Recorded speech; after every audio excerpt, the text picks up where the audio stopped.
Ladies and gentlemen, good afternoon and welcome to the June 19th City Commission meeting. I want to welcome everybody to the Smith-Williams Center. This is part of the commitment of this new City Commission to hold meetings outside of the chambers and to make sure that we are 100% accessible, but during our meetings and outside of our meetings, and we are very pleased and thankful to be here. On a personal note, I know that the president of the Greater Bond Neighborhood Association warmly greeted us with two of her children and provided some nice snacks during the meeting, which we certainly do appreciate, and we feel it's great to be here. It's great to be here. I would like to ask Dr. Nick Quinton to provide the invocation and invite him to join us. He is the Director of Discipline and Adult Ministries at Trinity United Methodist Church. Please rise and join me. Dr. Quinton, thank you. Oh, I read it wrong. I was about to say, as the parent of two kids, that would have been an interesting situation in church, discipleship. Hey, if that's the worst thing I do today, we're in good shape. And by the way, happy early birthday. I appreciate it. Yes. For those that vow for this sort of thing, please do for everybody else. I invite you to join me. Creator, Redeemer, Sustainer. We step into this space with hope. Hope that tomorrow will be better than today. That the day after better than tomorrow, and each day following to the better. We also recognize that our hopes may be dashed and our hopes may be forestalled. It is Juneteenth, 900 days after the Emancipation Proclamation, 2 months after the end of the Civil War, 250,000 people had to wait for the news. And with resilience and strength, they were ready. They were ready when it came to claim their freedom. So we come with humility because we do not know what tomorrow may bring. We simply seek wisdom and grace in all the proceedings of this body and hope that it will be better and hope for the future of our community. And to that, I think we can all say, amen. Amen. Please join with me in the Pledge of Allegiance. I pledge allegiance to the flag of the United States of America and to the republic for which it stands, one nation, under God, indivisible, with liberty and justice for all. Nick, I guess in our family you'll always be the director of discipline from this point forward. I'm not going to hear the end of that one. I apologize, and thank you so much for joining us today. Folks, we've got a full agenda with a public hearing this evening. So, as always, I'd like to open up the meeting and thank everybody for coming out. We look forward to all of the public participation, and once again, I am asking you as your mayor that we act in a civil manner.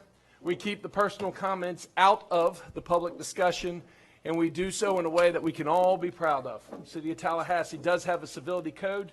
The 5 of us are committed to uphold it in everything and all times, and we ask that you join us as well. Moving right into the agenda this evening, Mr. City Manager, do we have any agenda modifications? Yes, Mr. Mayor. Item 1102, the approval of the city auditor employment contract has been added to your meeting material. Excellent. Any other agenda modifications? No, sir. Do we have any presentations this evening? No, sir. No presentations. Do we have any announcements this evening? No announcements. All right. We are at the point in the meeting where we take citizen input on agenda items. Anybody has the opportunity to speak. Ask that you come and try to adhere to the 3-minute rule. State your name and your address for the record. Mr. Treasurer Clerk, do we have any speakers this evening? Yes, we do. We have one speaker at this time for this part of the agenda, Stanley Sims.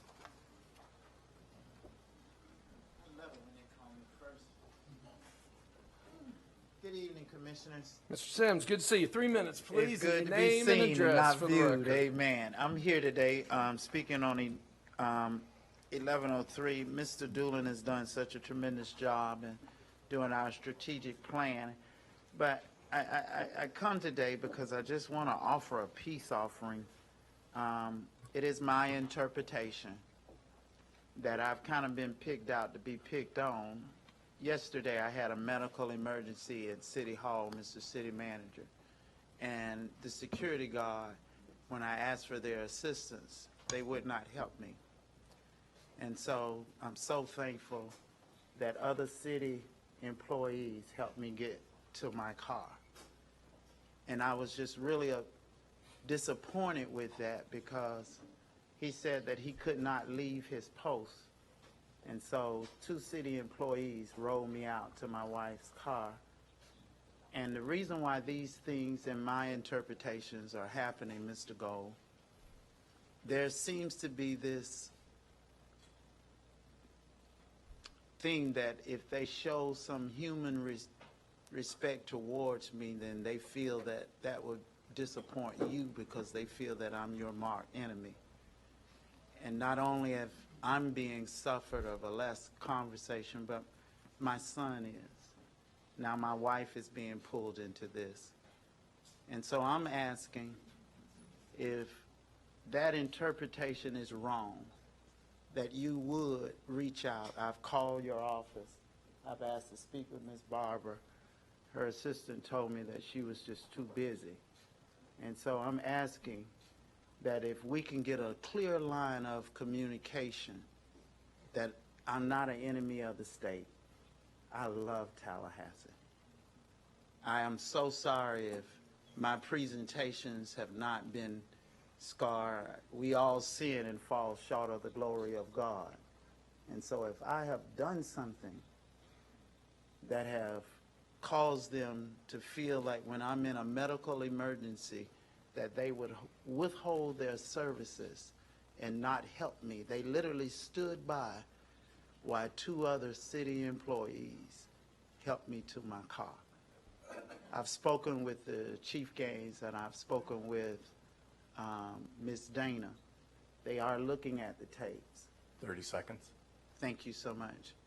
And I'm just asking that with the state of our current city, we all need to lay aside our differences and work towards bringing our city to what it is, because I am Tallahassee proud, and I want to be involved. I don't mind, well, I do mind.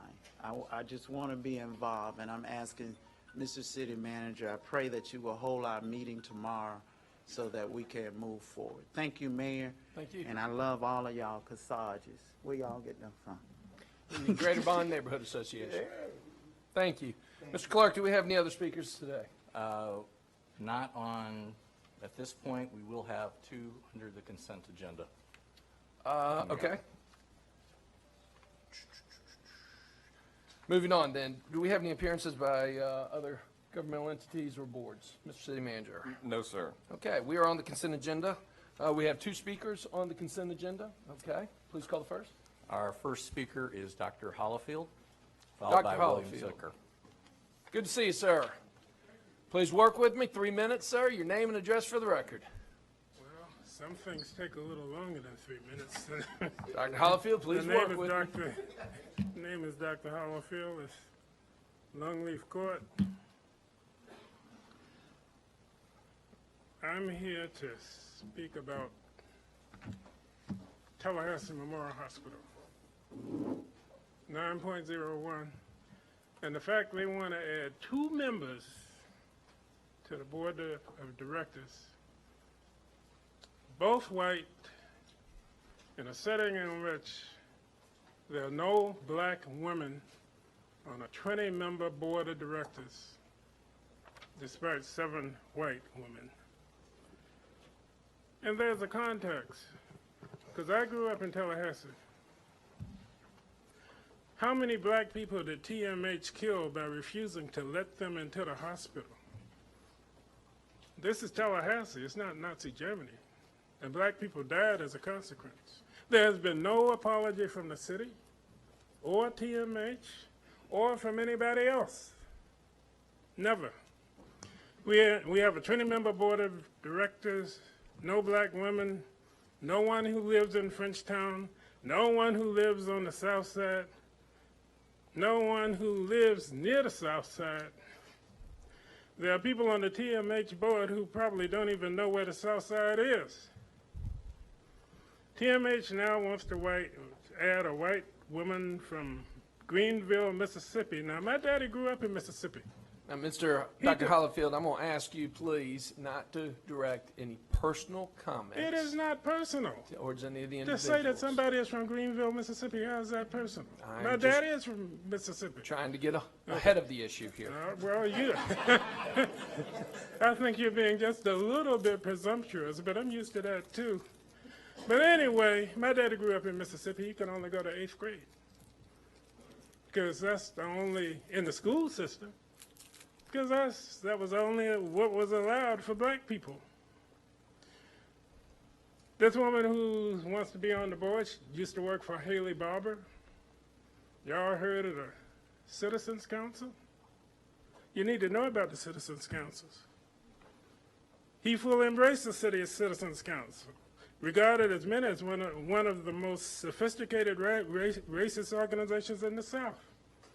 Barber lobbied for the tobacco companies big time. This woman who wants to be on the board, Chief of Staff for Jeb Bush. Jeb Bush eliminated affirmative action with a stroke of a pen, year 2000. Between 1995 and 2011, there was a 42% decline in black freshman enrollment at Florida State University. 30 seconds. University of Florida, 56% decline in black freshman enrollment, thanks to the efforts of Jeb Bush and his chief of staff, who again wiped out affirmative action with a stroke of a pen in the year 2000. So I think y'all need to give this a bit more thought, really and truly. I think you need to give it a lot more thought. And this is our hospital. It ain't yours. It doesn't belong to Curtis. It doesn't belong to any of y'all. It belongs to us. We own it. 3 minutes has expired. And as a consequence, we should have a representative board of directors. Thank you. Dr. Hollifield, thank you for working with me. I appreciate it. Do we have any other speakers? Yes, Mayor. The next speaker is William Tucker, and that would be the last speaker for the consent agenda items on 901. Dr. Tucker, good to see you, sir. Thank you for joining us. Your name and address for the record, please. Thank you, Commissioners. My name is Bill Tucker, 2802 Primrose Lane. I'm here to speak about an issue that Dr. Hollifield just raised. And I noticed that in your agenda, that the consent agenda item for Ms. Sally Bradshaw to be added to the TMH board. Now, at my age, you might look at me and say, well, he's probably been in the hospital 1 or 2 times. True. And I may be in there more often than not. And I would like to know that that hospital is more than a D hospital. That's troubling. And I want to know that the people on the board care about this, because when I read the article about the hospital being rated D, and I'm a retired professor, a D is not a good grade. When you get a D grade in my class, it usually means you're going to take the class over again, a do-over. And that's not good either. So I would hope that any members of the board or any new members of the board would take that into consideration.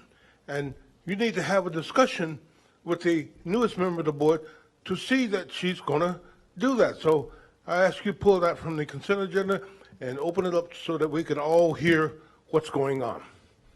Thank you very much. Thank you. Certainly do appreciate it. Do we have any other speakers? No, Your Honor. Have any of the consent agenda items been pulled? No, sir, Mr. Mayor. Any items to be pulled at this time? I'd just like to make a comment. Sure. Commissioner Matlow. You know, we appreciate, you know, the comments from our public speakers, and I definitely hear your concerns. I think I'm happy with the candidates that are put forward today, but I think to your point, City of Tallahassee values diversity. I think TMH also values diversity, and we'll be looking for that in the future for future appointments, and stay engaged with us. Move consent, Mr. Chairman. The consent agenda has been properly moved by the Mayor Pro Tem. Is there a second? I will second the motion. Any further comment? Yes, ma'am. I want to Commissioner Williams-Cox. piggyback on what Commissioner Matlow has said. I have agreed to work with the TMH board to help identify, if needed, future candidates for future openings, so that we can adhere to making sure that the board does reflect our community at all times. I know that it has. I see two of the former board members here, two black females who have been on that board. They have a record of doing that. And I'm really looking to move forward. And let's figure out what we can do to move forward to help TMH be successful. And I've asked the question, do you want to die by 1,000 cuts or one heart attack or one stroke? And recently I had a friend who had a stroke, and he went to another hospital. They transported him to TMH. So we've got to be careful. I'm from Quincy, and you all know what happened to the hospital there. We do not need that to happen here. So we need to work together to make sure we do all that we can to make sure that our hospitals are successful, because when I'm sick, I don't care what grade they have. If I need assistance, I need assistance, and I'm hoping that we will be able to work together to make sure our hospitals adhere to whatever standards are needed to provide quality care in our community. Dr. Bryant, Commissioner Bryant. Yes, let me first echo the sentiments of the two prior speakers, and also say that I have committed also to work with the board for TMH. I think that their history, and I have to say that there have been black females in leadership roles on the board for TMH, and it wasn't 30 years ago, it was fairly recent. We do want the board to be reflective of the community, and I have committed myself also to working with them to ensure that the board is reflective of our community. Thank you, sir. Thank you. Seeing no further comments, motion's been properly made by the Mayor Pro Tem, seconded by the Mayor. All those in favor signify by saying aye. Aye. All those opposed, consent agenda passes unanimously 5-0. We are now on 11.01, the Audit Committee reappointment. Mr. City Manager? Mr. Mayor, the item, Where's that? I'm sorry. Thank you. Madam Attorney, apologize. That's okay. So 11.01 is the city auditor employment contract. As you are aware, the former city auditor, Joseph Molashevsky, resigned on March 28, 2019, prompting the need for the City Commission to select a new city auditor.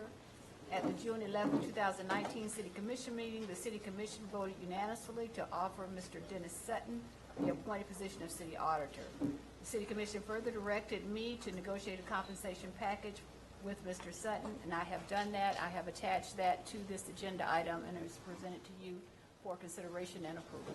Wonderful. Mr. City Manager, I just want you to know that I know that your staff put together and helped us through the selection committee that was the citizens sat on, and also the interviews that we had as well. And both your offices did a fantastic job on this. And I personally want to congratulate Dennis for not only the service that you have given to the city of Tallahassee, but we are looking forward to working with you as well as the city of Tallahassee auditor. Thank you. I first recognize Commissioner Williams-Cox. As a point of clarification, 11.01 is the audit committee reappointment. Right. Sorry about that. That's okay. That's okay. I think we picked up on it. We'll go back. Okay. Move staff recommendations. It's been properly moved, and just for the record, we are actually on 11.02, which is the City of Tallahassee Auditor Contract. And by the way, it was a pleasure working with each and every one of you on this interview process and selection. This is probably one of the biggest decisions that we will make as a sitting commission, and I thought that we did a wonderful job. So it's been properly moved by the Mayor Pro Tem. I will say that this is seconded unanimously by the entire City Commission. All those in favor signify by saying aye. Aye. All those opposed, it passes unanimously. Thank you. Congratulations. Can Dennis stand? So can he stand so that we know, everybody knows who he is? You want to know who the auditor is when he walks in the room. Yeah. So, ladies and gentlemen, you know in a council management form of government, there are 4 appointed officials that report directly to the City Commission. We have the city manager, city attorney, the treasurer clerk, and the auditor. And so we just went through the process of selecting Mr. Sutton as our auditor. Great to have you in that position. Thank you. All right, let's go back to 11.01. Mr. City Manager. yes, sir. Item 1101 involves the reappointment of Mr. Matthew Hansard to the Audit Committee. It would be with the term expiring June 2022. And it's for your consideration. Second. Been properly moved by the Mayor Pro Tem, seconded by Commissioner Williams-Cox. Any further comment? Seeing none. All those in favor signify by saying aye. Aye. All those opposed, passes unanimously 5-0. We are now on the introduction of ordinance. Madam Attorney. Thank you. 12.01. Thank you.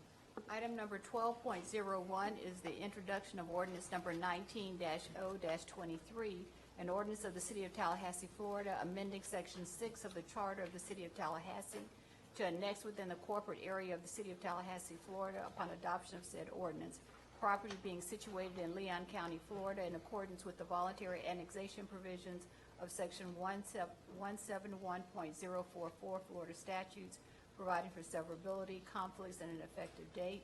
The first and only public hearing is scheduled for July 10, 2019, at 6:00 p.m. in the City of Tallahassee City Commission chambers at City Hall. Let the record reflect that the ordinance was introduced. Any comments? Seeing none. 12.02, please. Item number 12.02 is introduction of ordinance number 19-0-24, an ordinance of the City of Tallahassee, Florida, amending Section 6 of the Charter of the City of Tallahassee to annex within the corporate area of the City of Tallahassee, Florida, upon adoption of said ordinance, property being situated in Leon County, Florida, in accordance with the voluntary annexation provisions of Section 171.044 Florida statutes, providing for severability, conflicts, and an effective date. The first and only public hearing is scheduled for July 10, 2019, at 6:00 p.m. in the City of Tallahassee City Commission chambers at City Hall. Let the record reflect that the ordinance was introduced. Any comments from my colleagues? No. Thank you very much. We are now on policy formation and direction. 13.01, Mr. City Manager. Thank you, Mr. Mayor, Commissioners. As I cue this issue up, I'd like to invite Christian Doolin, our Manager of Strategic Planning or Innovation, to come forward. As you will recall, in this very room in January, you directed staff to create a 5-year strategic plan, one that would guide us to our 200th anniversary in 2024, clearly a major milestone for our community. And we've been hard at work doing just that. We provided a couple updates along the way to your commission meetings. We wanted to provide another update tonight to make sure that we're all engaged and let you know what's happening. You will recall in April, you approved our new mission statement, vision statement, and value statement. It had been 22 years since those statements had been visited and revised, and we were very proud to do that. I'll read very quickly the mission statement because I think it summarizes who we believe we are and who we aspire to be, and that is to be the national leader in the delivery of public service. That's what we are. We're a service-based organization. We serve so many in our community and surrounding community, and we strive to be the best. Over the last several months, we've gotten feedback from our public, engaging directly with them, nearly 200 survey responses, and this week we launched an online survey asking for the same survey responses, and I'm told there was an immediate response. I believe we've received maybe as many as 1,000 almost immediately, so that's good. That will give us good feedback. We're not stopping there. We've got more to do, and I just wanted to let Christian take 2 or 3 minutes and tell us what the next steps are as we move down this path. Christian. I heard that. I heard that. Okay. So with that, I'd ask Christian to go ahead. Mr. Doolin, and good give to us see an you, update. sir. Sure, you too, Mayor and Commissioners, and I almost needed you to leave some for me. So where we've been, as you know, we've had the working group, and then we've been out in the field to engage the community across 10 to 12 different events with handheld surveys. Where we're at now, as the city manager just mentioned, we've launched that survey online, and in the past 2 days, we've received north of and growing 1,000 responses. So that will help us target the metrics we are designing for the goals and objectives that we've drafted. So we've each had the opportunity to talk, but again, to reach the vision that you put forward, we are crafting those goals and objectives which have been attached to this item. That's draft. We'll continue to iterate on those as we work with every department to put forward their metrics and then work with the executive team and at your guidance. We are tracking here in the future to have a draft before you in the fall, and we look forward to your input there. Happy to take any questions or any guidance you have at this time. Before we get into the discussion, let me ask, do we have any public speakers, Mr. Clerk, on this issue? We do not. Excellent. We'll open it up for discussion. I saw Dr. Bryant, Commissioner Bryant. Yes, I'll do this probably every time, but I'd like to commend Christian and his staff that's working with him. They come to see me often, and we have great conversation. And I think the last conversation we had was to increase the number of people that were being responsive to the survey. And they have done an excellent job. And I think in the end, you'll be well over 1,000, given the vehicle that you're using to actually reach out to our community. So congratulations. Thank you, Commissioner. Yeah, I echo those comments. You and your team are doing a fantastic job. Any other comments? Commissioner Matlow. Yeah, I think you're doing a great job, and it's really great to see this start to come together and really start to see some of the draft objectives, and I think you're doing really well there. I wanted to push a little harder on the draft goal for impact of poverty and make sure we're connecting with resources. I think is very valuable, but I think we maybe need to go a step further than that, because the end goal to me is to impact the individual lives of people who are living in poverty and reduce the number of people who are actually living in poverty.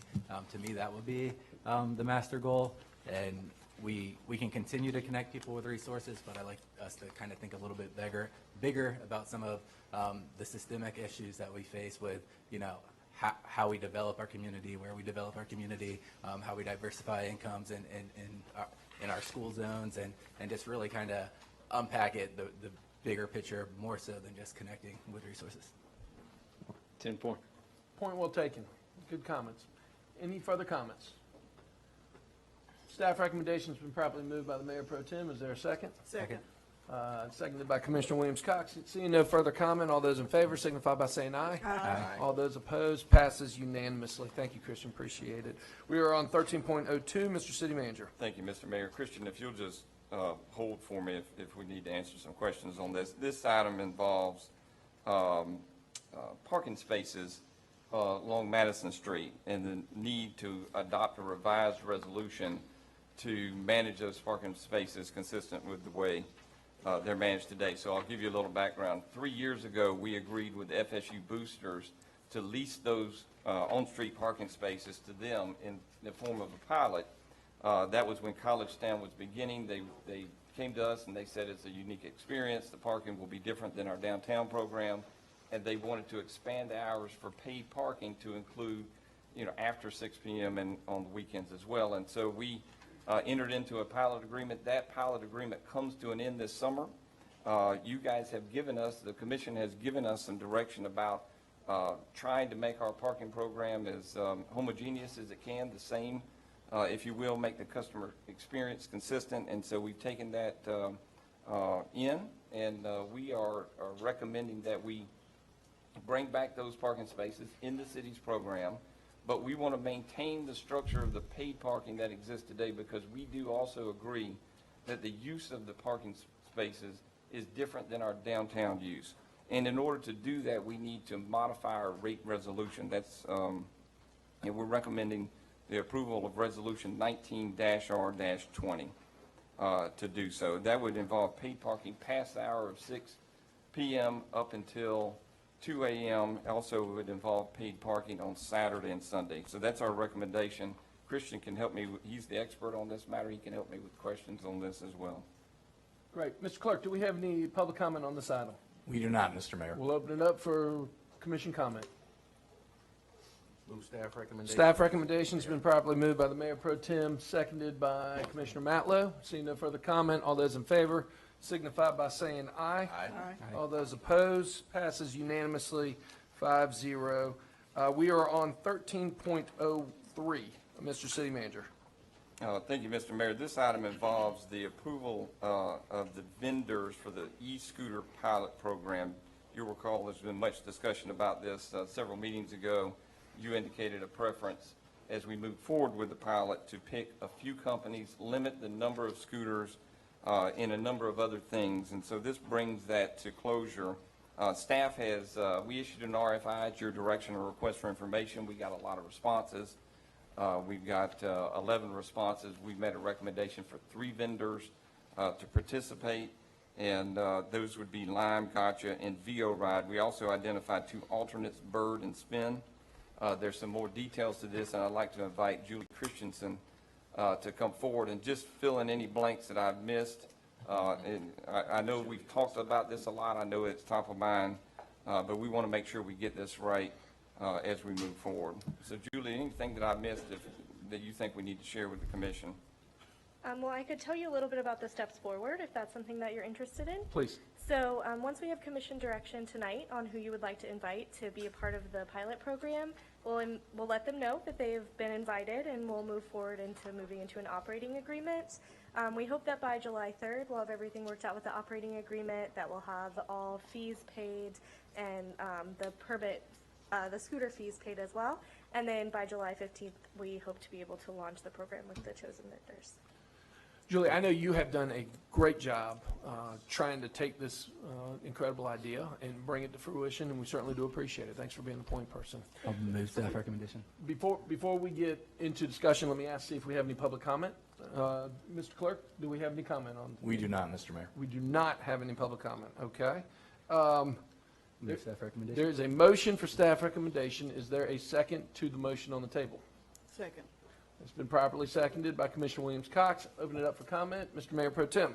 Thank you, Mr. Mayor. I'd like to offer a substitute motion, and that would be to add the 2 alternates to the program. I think staff has done an excellent job of, based on the criteria that were established in vetting the 11 RFIs that we had, and certainly recommended 3 and 2 alternates. As you all recall, I had a concern about the number of companies at the last meeting, and that had primarily to do with a concern over the number of scooters that, if we opened it up to more companies, the number of scooters that would be in the community at one time. But I think if we limit the number of scooters to the 999, or maybe if we do 5 companies to 2,000, that would be 200 per company. That would give us even more information, I think, to make a decision on at the end of the pilot. If we decide that we want fewer companies at the end of the pilot or more, we certainly have the option to do that. And so my substitute motion would be that we include Spin and Bird, the 2 identified alternates, in the number of companies that we invite to be a part of this pilot. Motion on the table is a substitute motion to take the number of participating companies from 3 to 5 and include the 2 companies, Bird and Spin, as identified in the agenda item as well. I will second the motion. Is there any discussion on the substitute motion first? Commissioner Matlow? I'm sorry, 5 companies at 1,000 or 2,000? 1,000. 1,000, okay. I just like to ask staff, I mean, we didn't pick 3, and we didn't really pick, I guess we picked 999 because it's divisible by 3, but just the reasoning behind that and any extra obstacles to adding companies at this time, or? Mr. Tedder, thank you for joining us. Commissioners, what we brought back to you at the last meeting was identification of bringing up to 3 providers back to you all. That is the direction that we got. Because this is a pilot program, you have the maximum flexibility to do whatever the board wants to do, the commission wants to do. So we have that flexibility. There's really no rhyme or reason other than if we want to get the experience from all of these groups and see who works best for Tallahassee and who does not, what are the issues with each one of these groups, it will certainly pave the way for looking forward as to whether or not we extend the pilot or we continue the program in a more formal fashion. Okay. Commissioner Diane Williams-Cox, and then Commissioner Bryant. Were you finished? Oh, I'm sorry. Yes, I'm sorry, Commissioner Matlow. You still have the mic. Yeah, I do. I'm just a comment. Thank you for that explanation. And I think my only concern is if 3 becomes 4 and 4 becomes 5 and 5 becomes 6. I know there's a lot more companies. I think we've kind of narrowed it down to 5 for the pilot, and I like to just get through this 3 months, and whether that's 3 or 5, I'm not really pushing one direction or another. I just think we know that there will be issues. We've seen them in other communities, and some companies might do more what we're looking for than others. We don't know who those are. I just want to make sure we're vigilant of when somebody steps out of line, we're taking them off right away. And just a message to any of the companies, we're watching to see who's going to mess up first, so we can find the companies that work best with our community. Commissioner Williams-Cox. My question is for City Attorney Jackson based on the work that has been done for the ordinance, what would this mean if this number went from 3 to 5? Well, depending on what the direction is in this section, on this agenda item, we'll have to have a motion and a vote to determine whether or not the ordinance would be changed. So we'll require a change in the ordinance. Currently, the ordinance says 999, and it also says no more than 3.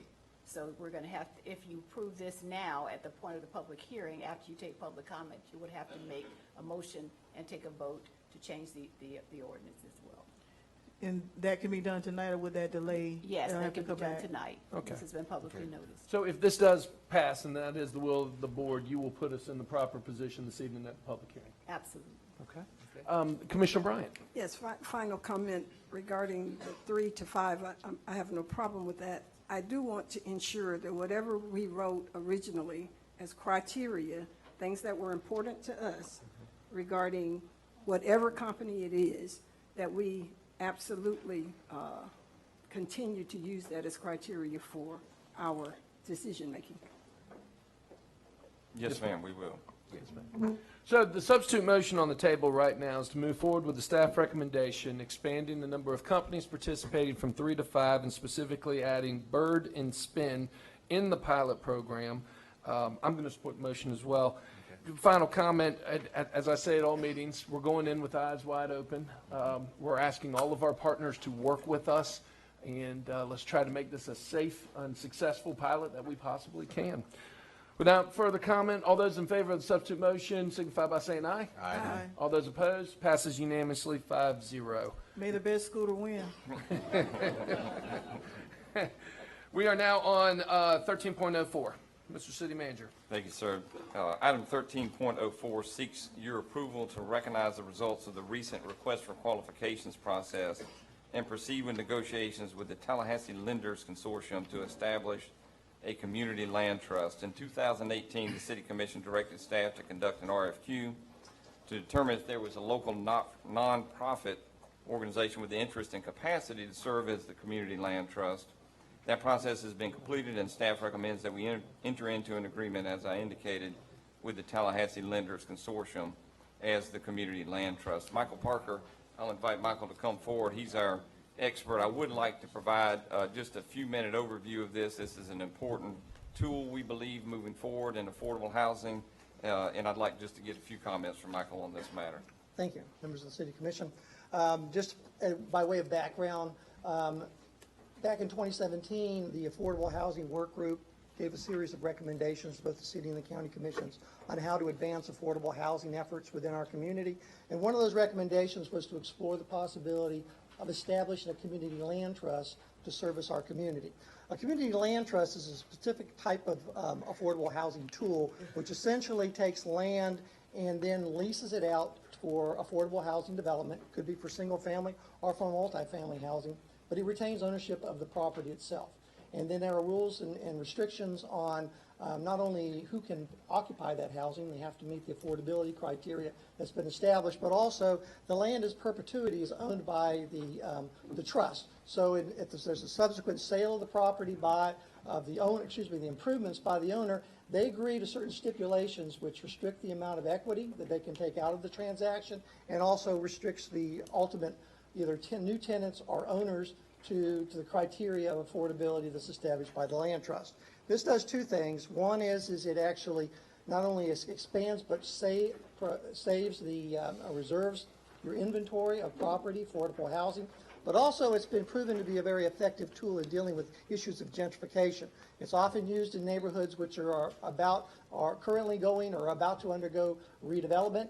The land is secured before the redevelopment takes place, and then as the redevelopment is completed, it makes sure that those properties are the potential tenants or owners of improvements aren't priced out of that property if it in fact continues to appreciate because of redevelopment. So with that in mind, the City Commission authorized us to go forward with a request for qualifications to identify if there are any nonprofit entities in this community that we felt like had the capacity and interest. Realizing there are currently no organizations serving as community land trusts at this particular time. We did that. There were 3 respondents to that RFQ. 2 of them were deemed to be responsive enough to be interviewed. There was an interview panel that was consisted of Antoine Wright with the Habitat for Humanity, Shington Lammy, who is the head of the county's affordable housing programs, Brenda Williams, who is the executive director of the Housing Authority, and myself. The evaluation results identified Tallahassee Lenders Consortium as the top-rated entity, and that's what the recommendation is before you today. If you approve this action, then we would enter into a contract with the TLC to provide them with a mechanism to get access to city property to be used for affordable housing. And I'm available for any questions you might have. Thank you. Mr. Clerk, do we have any public comment? Mr. Mayor, we have 6 speakers who've signed up for this item. Wonderful. Our first speaker is Bill Wilson. If you would, please provide your name and address for the record, and I will let you know when there's 30 seconds remaining of your 3-minute allotment. Mr. Wilson, it's great to see you. Thanks for joining us. Bill Wilson, 1816 Old Fort Drive. I'm here to speak on behalf of Graceful Solutions, and we have, I think, 4 speakers that are part of our presentation, if you will. We are looking at this land trust thing for several years. We brought this idea to town about 3.5 years ago and brought it before the Affordable Housing Work Group in 2017. And part of the challenge for us is this came from the Chamber of Commerce's Real Estate Committee last fall in Amelia Island. And their projection is we're going to be short 8,500 homes under the median price within the next 5 years. And we're all talking about workforce development, but it's hard to develop a workforce if you don't have a place for the people to live. And what I'd like to do is understand there is a need for both affordable rental housing and affordable home ownership. And we got to have both. There's been a lot of rental housing built in the last few years in Leon County. None of it's on the affordable side. And we had 2 major projects that went to Florida Housing for financing last year. Neither of them got funded. So we've got a real shortage on the rental side. So I'd like Oral Payne, who's our director of real estate and a realtor with Keller Williams, to talk to you just a second about the market piece. Thank you, Bill. Good afternoon, Commissioner, staff. Your name and address for the record, please. Oral Payne, 6062 Proctor Road. Hold on, let me get some clarification. Is this one big presentation? Mm-hmm. Okay, all right. Okay. As you see from the slide, the red indicates the current median price for Tallahassee. And the median price for Tallahassee is $200,000. Below is the average median income for citizens of Tallahassee. Yeah. Next slide, please. Oh. Where's that button? Okay. This slide indicates who can't afford homes in Tallahassee. The vertical column on the right indicates a $200,000 price. The bars coming across are the median incomes for families living in Tallahassee. So at the top, a person can afford a $60,000 home. A nurse, which brings you to the closest price, is still below the income level to afford that house. Okay. And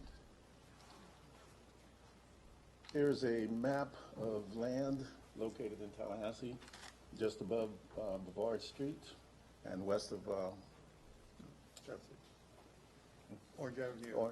I'm sorry. Magnolia, Orange Avenue. This is Orange Avenue and Magnolia, and between Jimley and Monroe. The other maps indicate FAMU area, the bond community, and as you can see, each dot represents a vacant lot. And currently, there's over 600 vacant lots in just those 3 areas. Wow. Okay. That doesn't come close to the 8,500 that's needed, but it's a start. And personally, I'd like to commend the staff on getting to the point of implementing the land trust. Because as Mr. Parker mentioned, it's one of the ways to almost, not completely, but almost put a stop to gentrification. Because once the land is put into the trust, it reduces the opportunity to increase the price. Michael said there were 2 proposals, one from TLC and one from us. And TLC's proposal was based on developing multifamily rental property. Our proposal was focused on developing single-family home ownership property. And what we're saying is we need to do both. And our recommendation to you is that you do both, that you enter into an agreement with TLC and let them proceed with their plan to do multifamily rental development, and you also enter into agreement with us and let us do single-family home ownership development.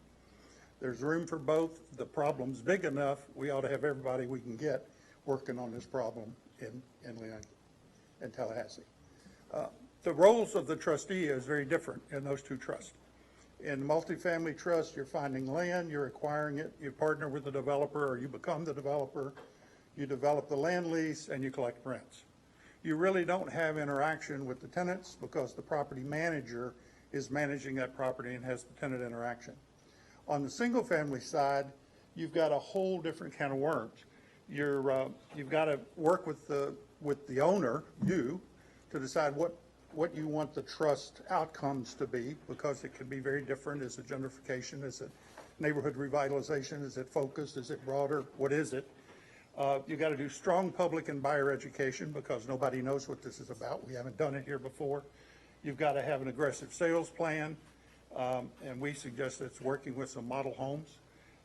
You've got to have maximum public relations around the initial homes and awareness to this. You've got to have partnerships with other people to develop houses on land trust properties. If Habitat wants to build on land trust property, come on. TLC wants to do single family, come on. A private developer wants to build on that land trust property. We would welcome all those people to be involved. There's a big job to work with lenders, appraisers, and realtors for them to understand this process and how they fit and how we make this work for low-income people. And we've got to do a big land trust education program around the potential buyers. The trustee also would inspect the property on an ongoing basis, collect the ground rents, and work with and advise the employer on resale. But one of the bigger issues is you're really building a community, and part of that's developing a stewardship program to support those homeowners. And that's a big piece. Leslie Warren, who's our vice chair, would like to take just a minute and talk to you about the homeowner piece. Good afternoon, ladies and gentlemen. Thank you so much for having us. My name is Leslie Warren. My address, 1919 Chowkee, Benini. So I would like to speak to you about the value of a land trust. For me, being a homeowner and knowing the incredible lack of affordable housing, the community land trust, it makes sense to me because it does two things. First and foremost, it allows low-income people to have the American dream of home ownership. The homes are going to be affordable to them, but it does more than that. Once you're in the home, you're going to have ongoing homeowner education. So when you buy this big old box, you basically go to a title agreement and you get a key. It's a key. You open the door, but there's so much more to your home than just the key. You have to think about things like, I bought my house, eventually I might need to get a new air conditioner.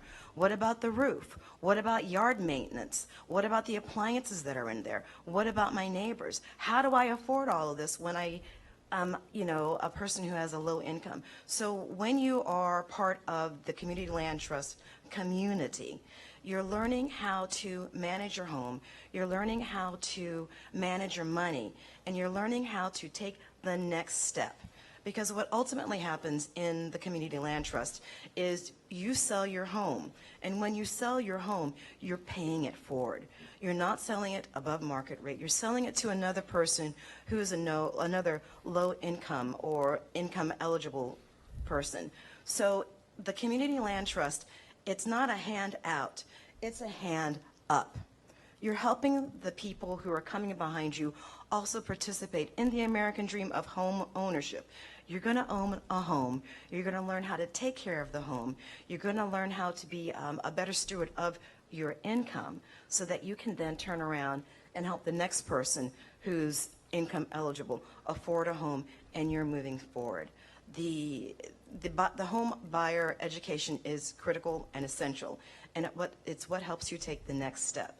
The other part of the Community Land Trust is the community that's created there. Because when you're in the Community Land Trust, there are going to be ongoing events that are pulling everyone together, so everyone is learning about how to become a better homeowner. Everyone is learning about how do I manage my income better. Everyone is learning about, you know, we've got some things going on in the community. Why don't we go together and do them? So the Community Land Trust, to me, it's a no-brainer. It's essential. We need these homes. There are too many people out there who don't have a home, who need a home, and this is a beautiful vehicle to take someone who wants home ownership, who has a limited income, and you can take them, they can participate in this American dream, they can go to the next step, and they can help somebody take the next step and become a homeowner. Thank you for your time. Thank you. I think you all got a memo from our board chair who couldn't be here, Rex Ware, kind of laying out our proposal and the idea of this, the two-trust approach, which we think makes sense. I think one of the keys, and I won't bother to go through the slides and bore you with that, but Michelle and I were retained by Pinellas County several years ago when they had a trust that was a county-based trust. They managed it within the Department of Housing. They finally came to the decision it needed to be a community-based trust, and they hired us to manage that transition. So we stood up a public community land trust in Pinellas.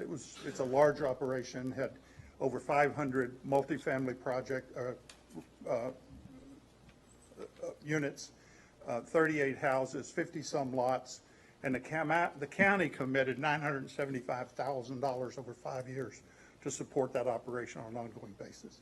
So we did everything from find office space to hire the staff to put the plans together, the financial systems, the production plan, and the whole bit, and to do the public education piece with the realtors and the bankers and all that stuff. We know what that looks like. We've done it. Nobody else in town has. We've got that experience, and we want to bring it to place. What we are sharing with you there, we also are looking at some new construction techniques. We want to build our new houses that we're going to build with structural insulated panels. This is a wall panel, highly energy efficient, very green. Kendra Lights here with Precision Contracting, and where are you, Kendra? Hello, Kendra. A local woman-owned general contractor working with us on building a first step house we're going to do actually in Wakulla County that we're going to start next month. And what we provided you is on that flyer we just sent you. If you look on the inside, we've got 4 basic house designs that are ready to go, from 2-bedroom, 2-bath to a 3-bedroom, 2.5-bath, different configurations and different looks. And we're ready to start building some houses. So, great. Thank you very much. Thank you. Do we have other public comment? Yes, we do. I've got a Ms. Mitchell, a Ms. Warren, and a Mr. Johnson, who I thought might be part of that group. If they're not. Aisha Mitchell, so good to see you. Your Thank name you. and Good address for the afternoon. record, please. Hi, my name is Maisha Mitchell. I live at 812 Goodbread Lane in Tallahassee, 32303. So I'd like to be able just to speak briefly about the concept of a split partnership, because I think we're trying to move forward partnerships in our community. How that might look with regard to both the entities who have expressed interest and have won attention from the city regarding the home ownership and affordable housing entity. I know for years in the Frenchtown area, we've been talking a lot about both of those areas, affordable housing and home ownership. And home ownership keeps coming to the top. So in our area currently, we have a lot of affordable units, but they're mostly students. We want more families who are able to be part of this as well. So in my thinking along the line of having more properties in our area, both in the south side and in the Frenchtown community, and throughout Tallahassee for that matter, there are some vacant properties. In the area of Jay Gaither, there are about 50 properties that are vacant, need some work done. There are about 200 or so land development areas, underdeveloped areas in the Griffin Heights area in the Frenchtown community in Springfield. And so if we're talking about multi-units, what we would come up against again would be more of the same in the Frenchtown area, having more units available, but would they be designated for families, or would they be open to student only? Some of those are happening that way because some misunderstandings have occurred and some new developments in our area where they thought they were getting families who were being eligible, but they got more students than they thought. And then with the multi-unit, there tends to be an understanding that by 2022, the Tallahassee lenders will begin their single-family occupancies. That's 5 years down the road, and we're needing affordable housing now with those folks who, 5 families or so who might want to get single-family homes.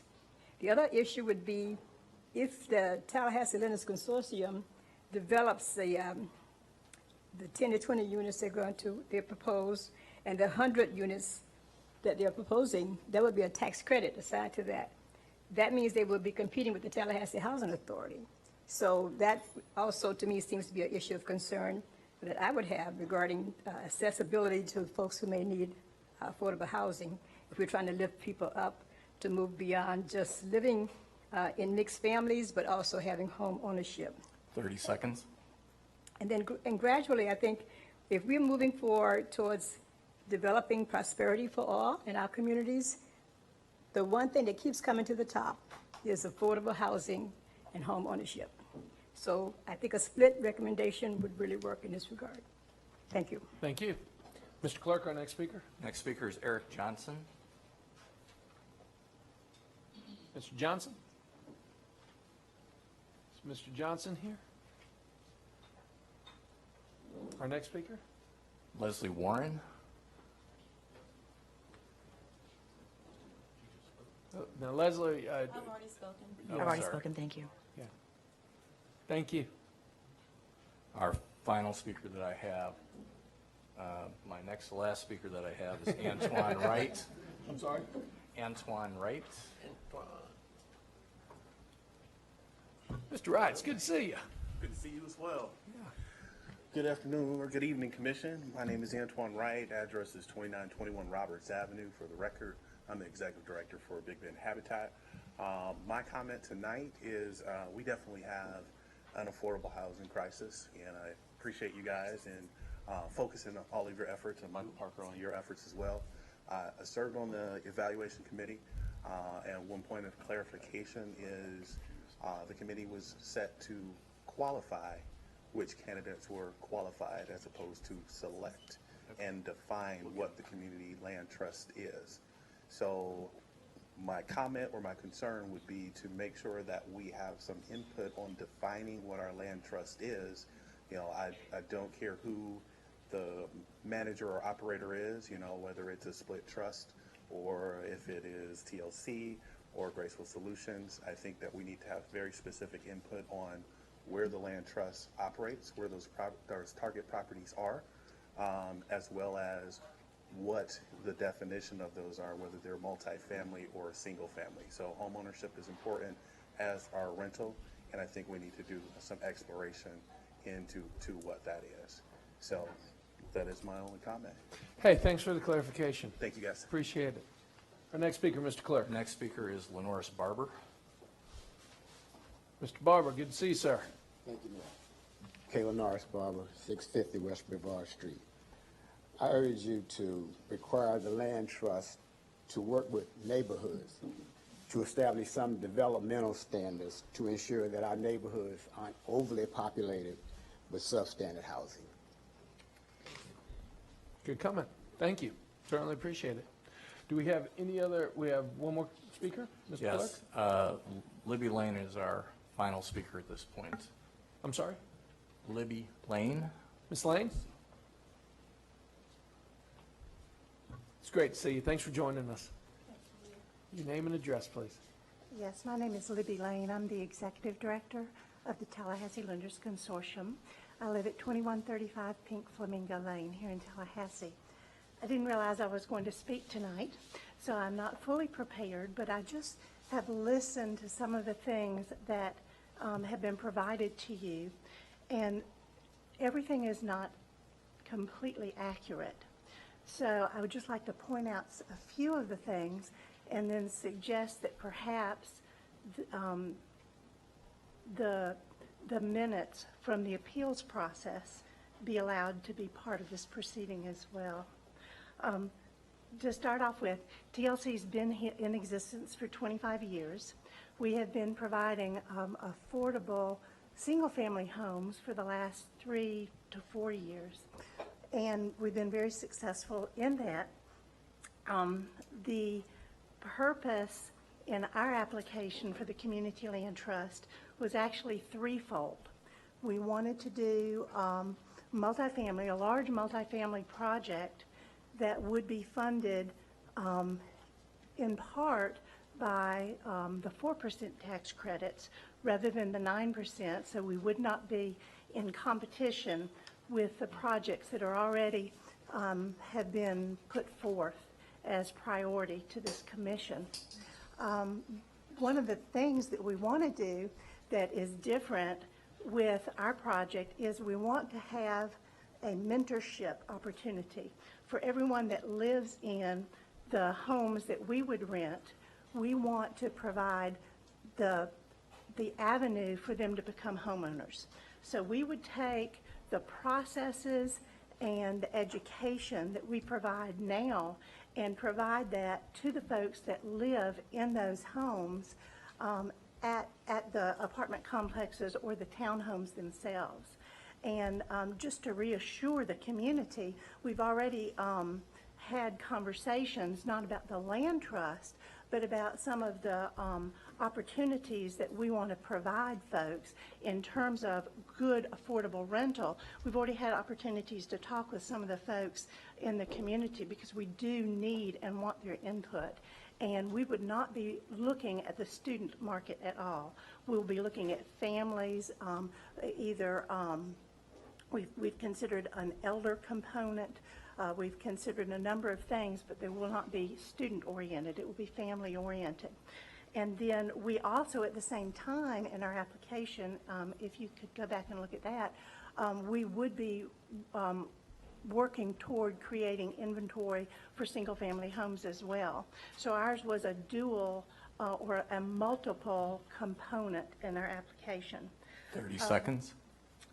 The only other thing I would like to say is we did go through an appeals process, and in that appeals process, the city attorney confirmed that TLC should be able to move forward in this process. Thank you so much for your time, and Thank I appreciate it. Thank you. Mr. Clerk, do we have any other public comment? No, Your Honor, we do not. Your Honor. Man. Hey. You got a promotion, huh? Good job. You got a promotion. Congratulations. Soak that in for a second real quick. Madam Attorney, any comment on the process or the staff recommendation? Or Well, there was a protest on this particular request for qualifications, and in our review, there was no departure from city policies. The committee carefully reviewed those who presented their proposals, and there was nothing that indicated it should be overturned. So our recommendation and our conclusion in our order was that it would move forward as based on the award that was issued. okay, let's open it up for commission comment. I got the Mayor Pro Tem first and foremost. Thank you, Mr. Mayor. And in full transparency, and I have consulted with the attorney on this. Actually, this is the second time that this issue has come up. I am a board member of Tallahassee Lenders Consortium, but there is no conflict of interest because nothing inures to my special benefit as a board member. It's a not-for-profit organization, and my serving on the board does not inure in any way to my personal benefit. I guess the concern that I had, and Bill, we may want to have you all address this, is that you all represented that two things that were factually not correct. That is that the Lenders Consortium was only interested in the multifamily development, and that they would be competing with the Housing Authority. And we've heard from Libby now that neither of those issues are factually correct. Can you address why you all would have stated that? Mr. Wilson? We understood during the hearing and from reading the proposals that their primary focus was in multifamily and that they would get to single family in 2022 with the construction of 5 homes. And I think that's what we said, that the single family was 3 years down the road and limited in number. Our understanding was they were applying for the 9% credits based on the presentation they made with their developer. So if they're going for the 4% credits, then they'd be competing with us because our 93 unit proposal that went in last year was a 4% credit proposal. So either way, it's you're going to be competing. Those are competitive dollars. Yes. So whoever's out there is going to be competing for those dollars. And I think, you know, the only other point that I think is, and I have to disagree with the Assistant City Attorney on this, this was a request for qualifications. And the statutory qualification says you have to have specific language in your organizing documents in order to be the trustee of a land trust. And TLC doesn't have that. Their presentation at the hearing was, well, if we're picked, then we'll go do that.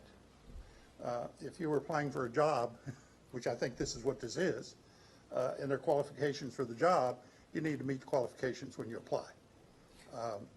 And as of today, their filing with the state still doesn't meet that basic qualification that's in statute.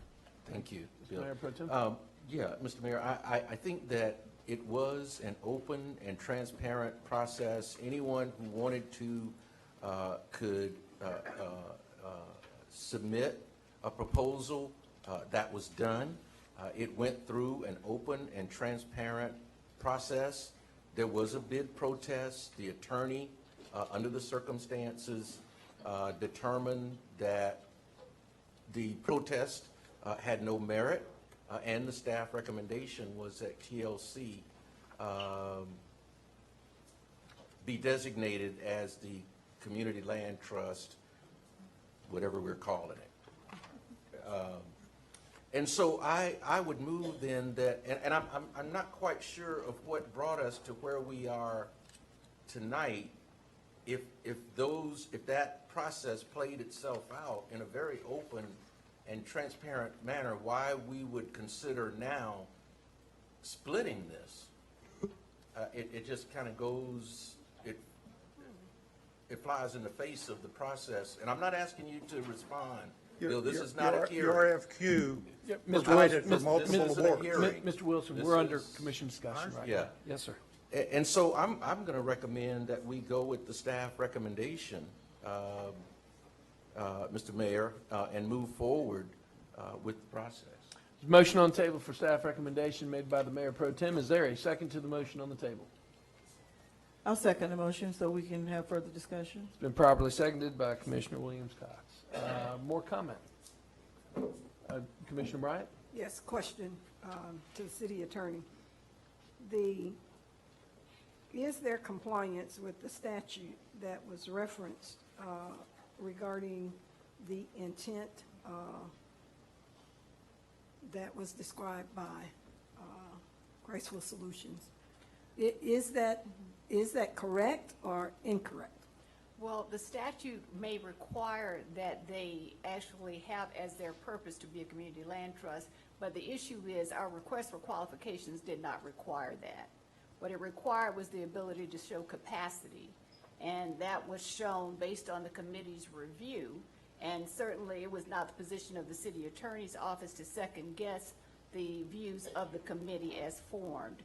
They believed that the capacity was shown by TLC to become a community land trust. There was no departure from our policies and procedures. There was no prejudice shown. There was no bias shown. There was no basis to grant the protest. Commissioner Bryant? I'll follow up in a minute. Okay, I got Commissioner Williams-Cox and then Commissioner Matlow. Go, Commissioner. Okay, Commissioner Matlow. Well, thank you for the presentation. I think we certainly all know that there's a need for affordable housing in Tallahassee, and I guess if any of the scooter companies, scooters don't work out for you, we got a business we'd like you to get into right here. But I don't want to get into the weeds of the bid dispute, but we've identified the need. We kind of know what the solution is, but what I haven't really seen is the plan and how we're going to follow through with it. I think TLC presented kind of what their plan was moving forward, but we haven't really said from our end if we want to support land trusts financially with dollars for staffing. From what I know, we haven't identified any properties that we would be gifting through the land trust. So for me, I can't really move forward on a decision until we see what the agreement is and what properties the Tallahassee owns that we're going to be giving away or putting into this trust for development. And then, so I'd like to see what that agreement looks like, how we're going to identify, parcels in the future to be entered into it, and just kind of more fleshed out plan for how we're going to operate the trust before we pick a partner. So what I'd like to see if we could just have the agreement come back with a more fleshed out plan, at least with the initial offerings of properties that we're going to offer up for a development. If it's 90 units and 5 units, I think we should at least have some sort of idea of where those properties will be and a bigger vision of what areas we want to put properties into a land trust in. Before I go to Commissioner Williams-Cox, City Manager, comments on process. Yes, sir. Thank you, Mr. Mayor. Just to clarify what Commissioner Matlow said, the recommended action asks that you authorize me, the city manager, to enter into an agreement with the Tallahassee Lenders Consortium. What I heard slightly different than that was that you would like us to negotiate an agreement. In that agreement, we would subsequently bring it back to you and identify those plans. In addition, give more clarity on what properties we may wish to donate. The land trust would be the owner of those properties. We would be conveying ownership. That's what I've heard. I think that works fine. That is slightly different than the recommended action in front of you today. Follow-up, Commissioner Matlow?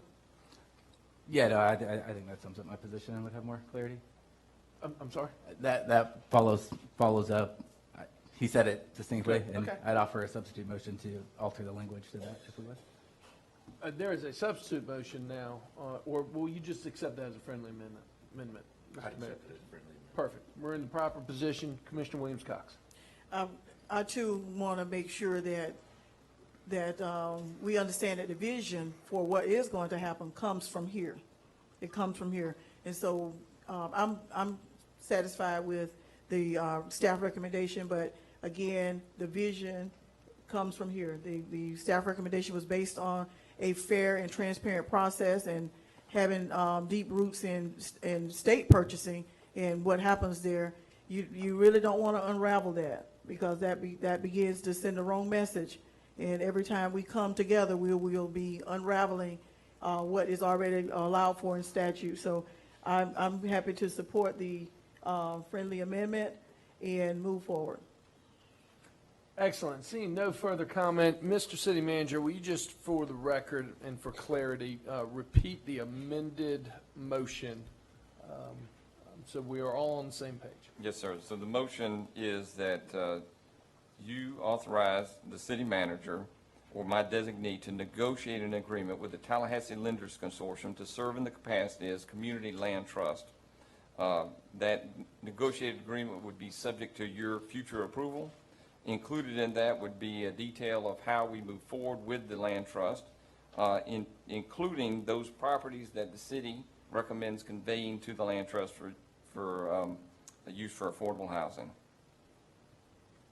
Well, folks, this is an exciting time. This is a big step. This is one of our priorities. We have the issue. We are defining it. We're moving forward. Seeing no further comment, all those in favor signify by saying aye. Aye.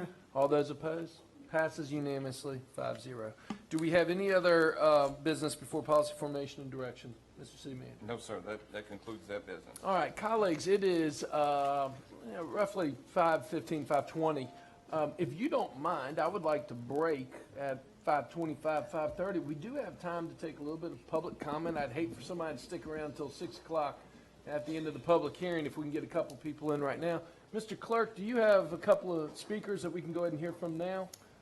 We have a total of 4, so we can, there's All right. 2 that are on the same topic. With the blessing of the commission, look, why don't we go ahead and give these 4 individuals the opportunity to speak so they don't have to wait another hour and a half for us. So. Absolutely. All right, Mr. Clerk. Our first speaker is Dr. Holofield.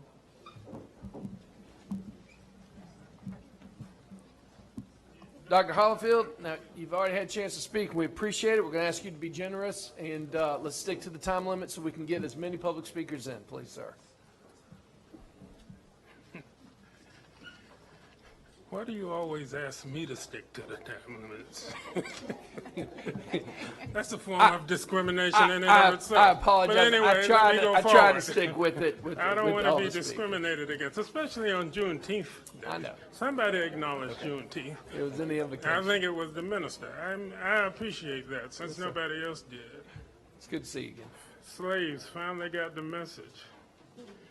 But I have a number of things. It's almost impossible.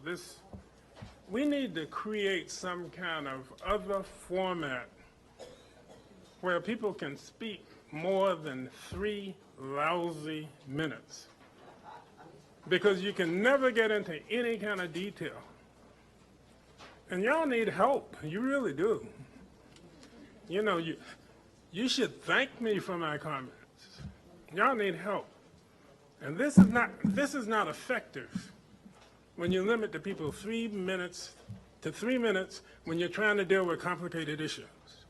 So I challenge you people to come up with a better format for dealing with some of these complicated, difficult issues that don't conveniently fit into a 3-minute time limit. I probably don't have any more time now. Minute 45. I might as well sit down.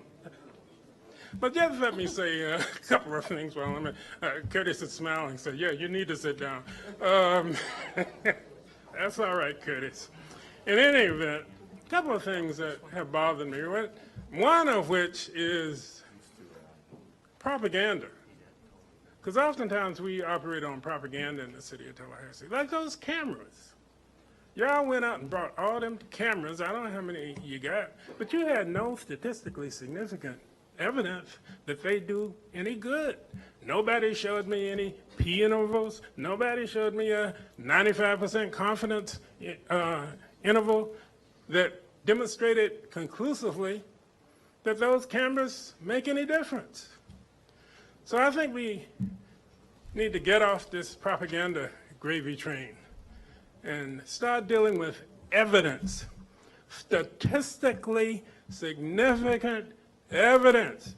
If you don't know the statistics, then get somebody to do it. Go to the math department at FAMU, math department, statistics department at FSU. They can tell you what a 95% confidence interval is, and what the BP values are, and what you actually have to demonstrate in order to come to the conclusion that something is effective, like cameras. 20 seconds. Otherwise, you're just wasting your money and mine too. And Curtis, I don't want to hear about no more cameras until you tell me about something that's statistically significant. Thank you.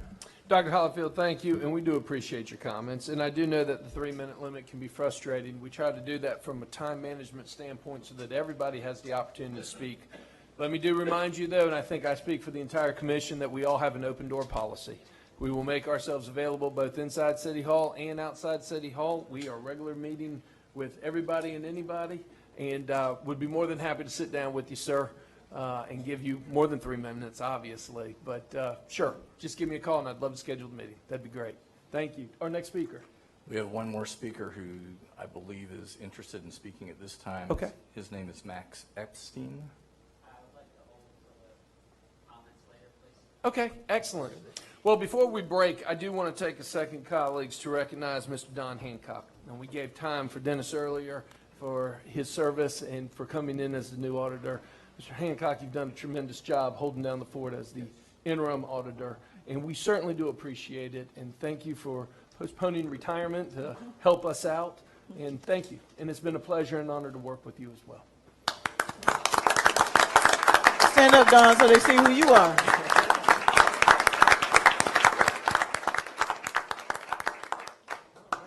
So, ladies and gentlemen, we stand in recess. We will come back at 6 o'clock sharp for our regularly scheduled public hearing.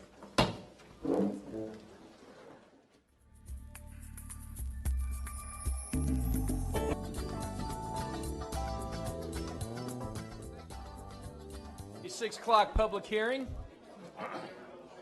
I want you to know that our good friend Carl at Tallahassee Democrat just reminded us that first pitch of Florida State's baseball game is in 1 hour, so we're going to try to be as expedient for the media as we possibly can. Go Knowles, there we go. We do have a pretty extensive public hearing, so we're going to go ahead and jump right in. Number 15.01 on the public hearing, Mr. City Manager. Thank you, Mayor. So, Excuse me, City Attorney. item number 15.01 is a public hearing that was continued from March 27th, 2019 on ordinance number 19-0-01, an ordinance of the City of Tallahassee, Florida, amending Section 6 of the Charter of the City of Tallahassee to annex within the corporate area of the City of Tallahassee, Florida, upon adoption of said ordinance, property being situated in Leon County, Florida, in accordance with the voluntary annexation provision of Section 171.044 Florida statutes, providing for severability, conflicts, and an effective date. Mr. Clerk, do we have any public speakers? We have no speakers, Mayor. Any comment? Mayor Pro Tem moves staff recommendation, seconded by Commissioner Williams-Cox. Seeing no further comment, all those in favor signify by saying aye. Aye. All those opposed, passes unanimously 5-0. 15.02, please. Item number 15.02 is the second and final public hearing of the adoption of the Department of Housing and Urban Development Annual Action Plan for fiscal year 2019-2020. Move staff recommendation, Mr. Mayor. Do we have any public speakers? We have no speakers. Mayor Pro Tem has moved staff recommendation. Second. Properly seconded by Commissioner Bryant. Seeing no further comment, all those in favor signify by saying aye. Aye. All those opposed, passes unanimously 5-0. 15.03, please. Item number 15.03 is the second and final public hearing on the FAMU Campus Development Agreement. Any public speakers? We have none. Thank you. Any comment? Move acceptance. It's been properly moved by Commissioner Williams-Cox, seconded by the Mayor Pro Tem. Seeing no further comment, all those in favor signify by saying aye. Aye. All those opposed, passes unanimously 5-0. 15.04, please. Item number 15.04 is the first and only public hearing on ordinance number 19-0-15AA, an ordinance of the City of Tallahassee, Florida, amending Chapter 17, Article 4 of the General Code of the City of Tallahassee to regulate dockless shared motorized scooter pilot program, providing for purpose and applicability, providing for definitions, providing for a pilot program for shared motorized scooters on public right-of-ways, providing for the vendor's responsibilities and obligations in operating a shared motorized scooter system, providing for shared motorized scooter specifications, providing for the operation and parking of a shared motorized scooter, providing for impoundment or removal or relocating by the city, providing for enforcement, fees, and penalties, providing appellate rights, providing for indemnification and insurance, providing for severability, providing for conflict, and providing an effective date. And this is with the updated, So after you take comments, if there are any public speakers, then I will direct you in how to approve the ordinance if you excellent. desire to. Mr. Clerk, any public comment? We have no speakers. No speakers. Madam Attorney.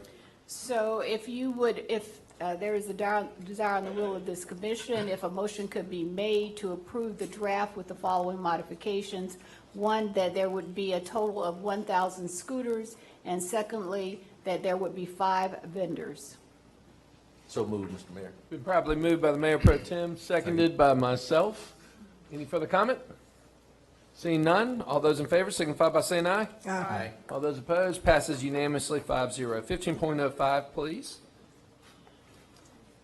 15.05 is the first and only public hearing on ordinance number 19-0-19, an ordinance of the City Commission of the City of Tallahassee amending Section 10, 12, 13, 24, 27, 29, 45, 47, 48, 49, 50, 51, 52, and 65 of the Charter of the City of Tallahassee, Florida, changing these sections to reflect gender neutrality, providing for conflict, providing for severability, and providing an effective date.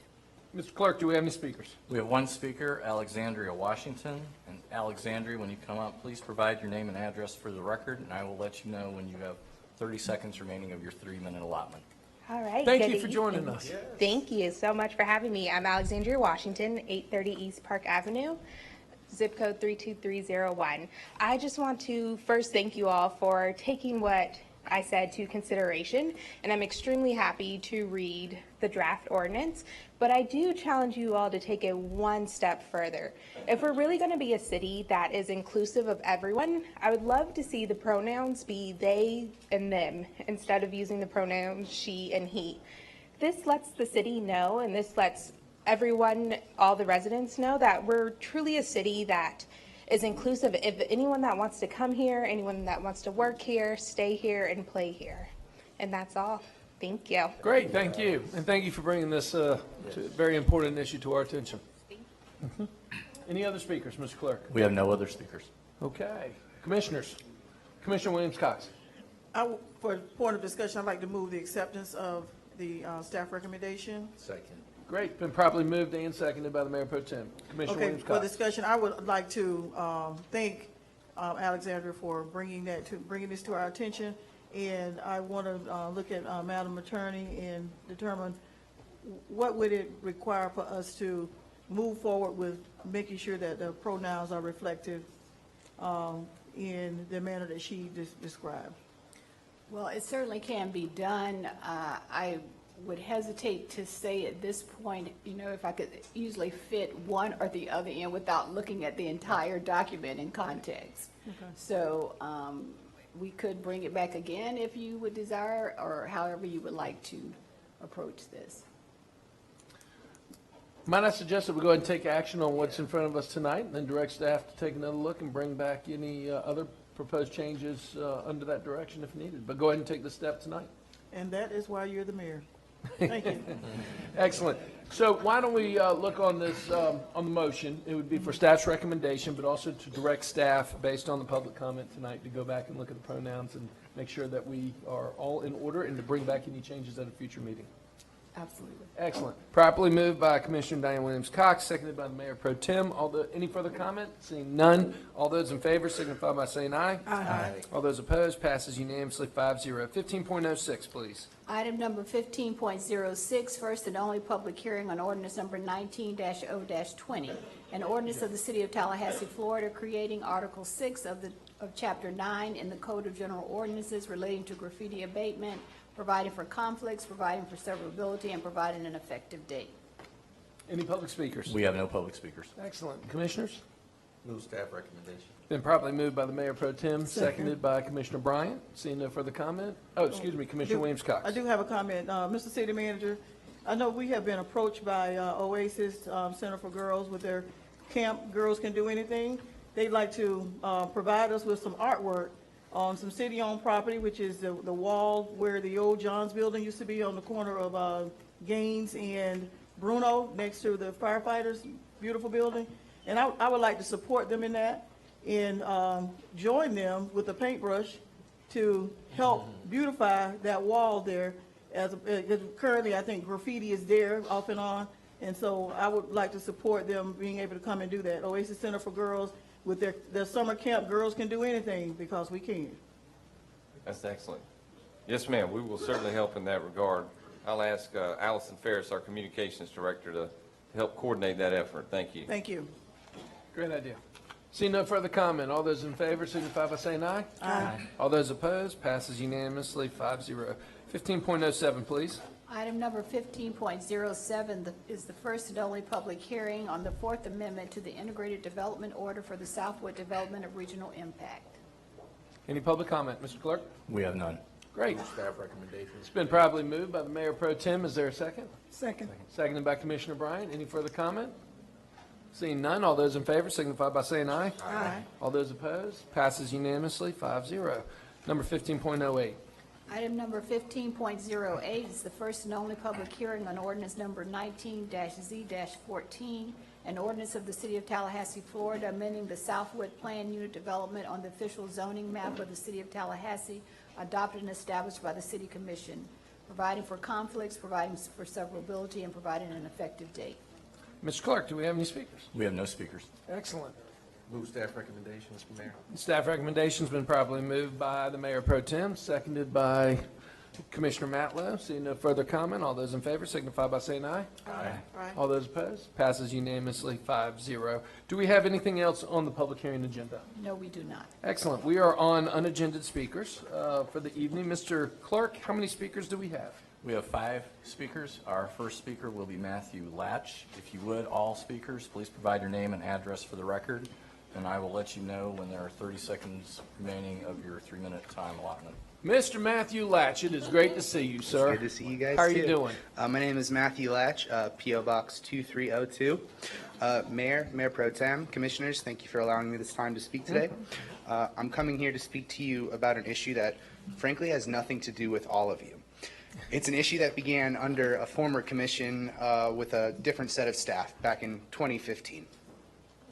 I'm here to speak about the Boynton Stills Quarter neighborhood. Essentially, back in 2015, FAMU Way was intended to align with Gamble Street all the way to Lake Bradford Road.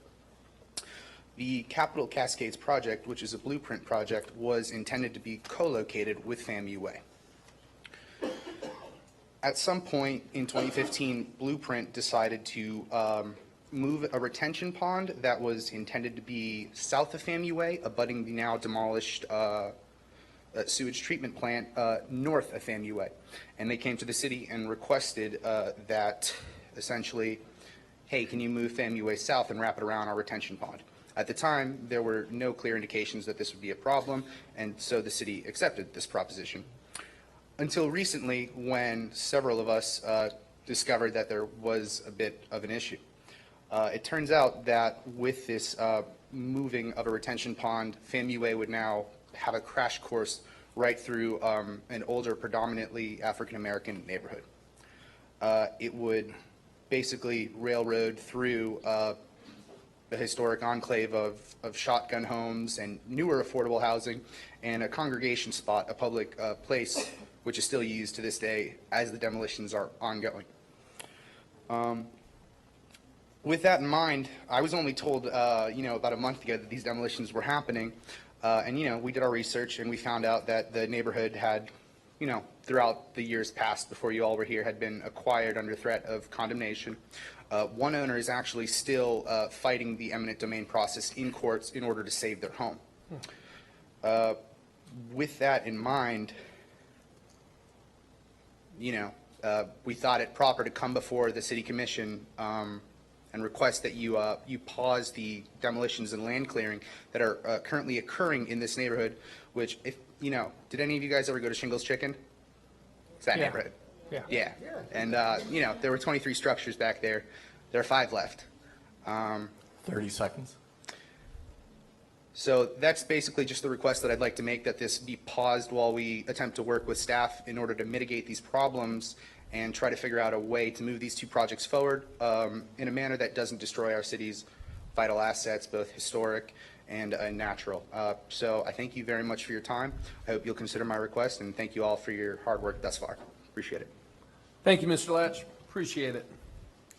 Our next speaker is Jonathan Lammers on the same topic. I'm sorry, Mr. Lammers.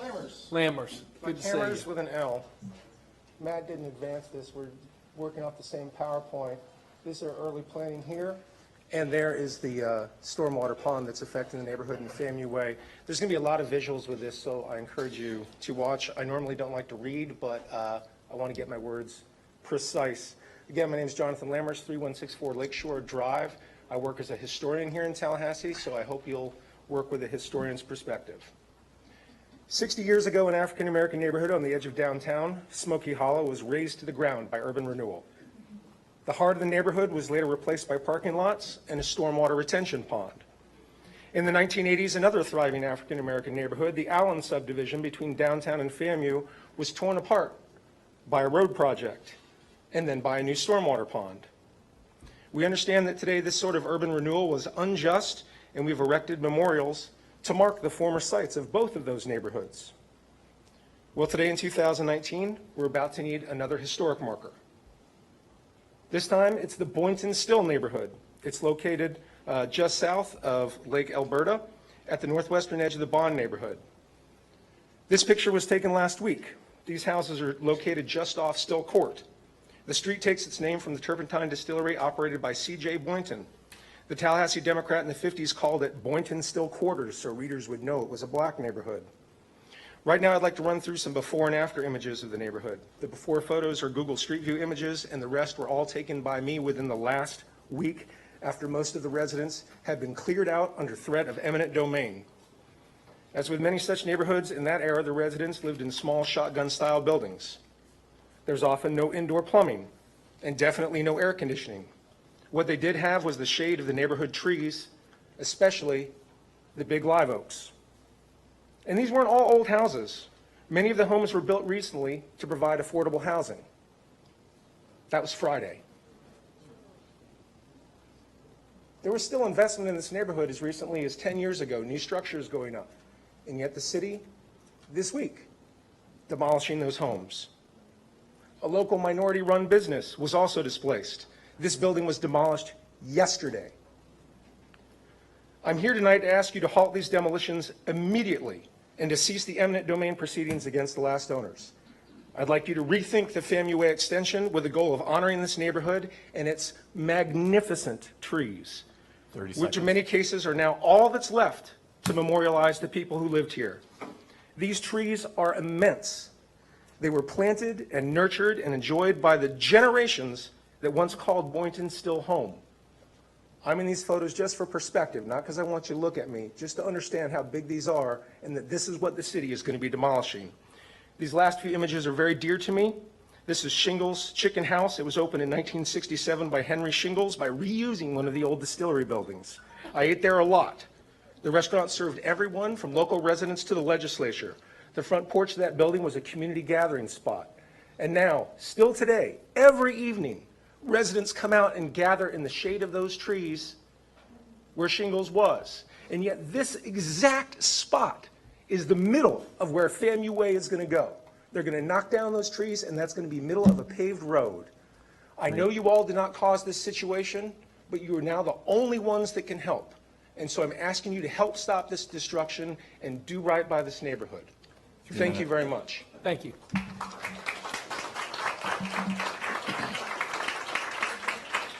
Our next speaker, please. Max Epstein. Max Epstein. Mr. Epstein, good to see you, sir. You too, thank you. So I'm here to speak about this same issue. And you've already seen the evidence of the destruction of these historic buildings, heritage trees, and entire African American neighborhoods. And just to the north, we had the Stearns-Mosley neighborhood that was destroyed to create unaffordable residential and commercial space.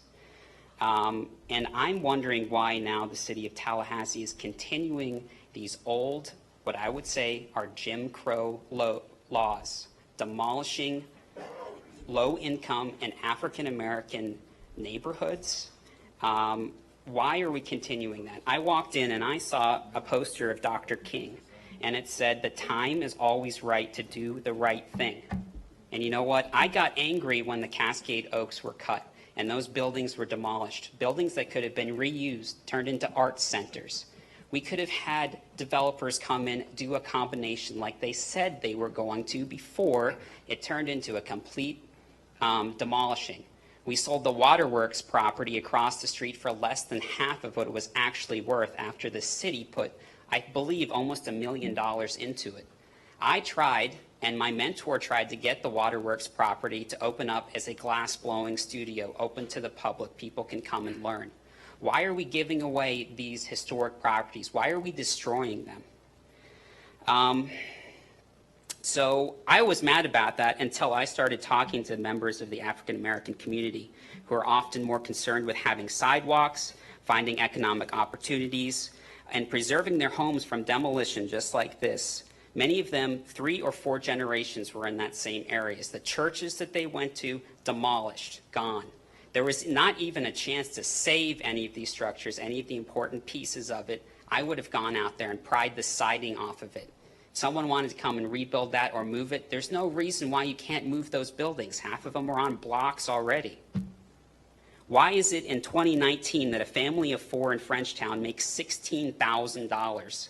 This is the greatest economy the U.S. has ever seen.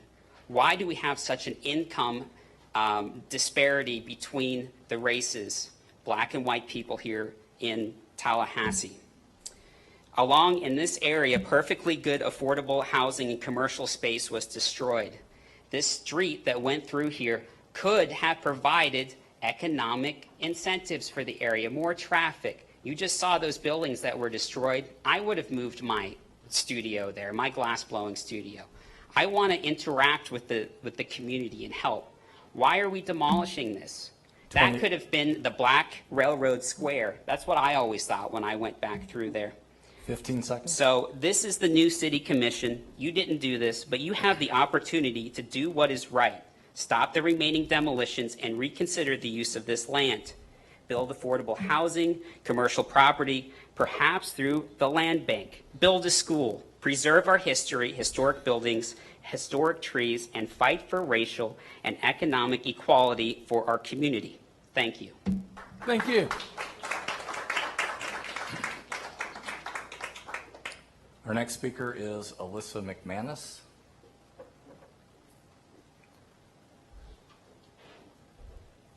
Ms. McManus, it's good to see you.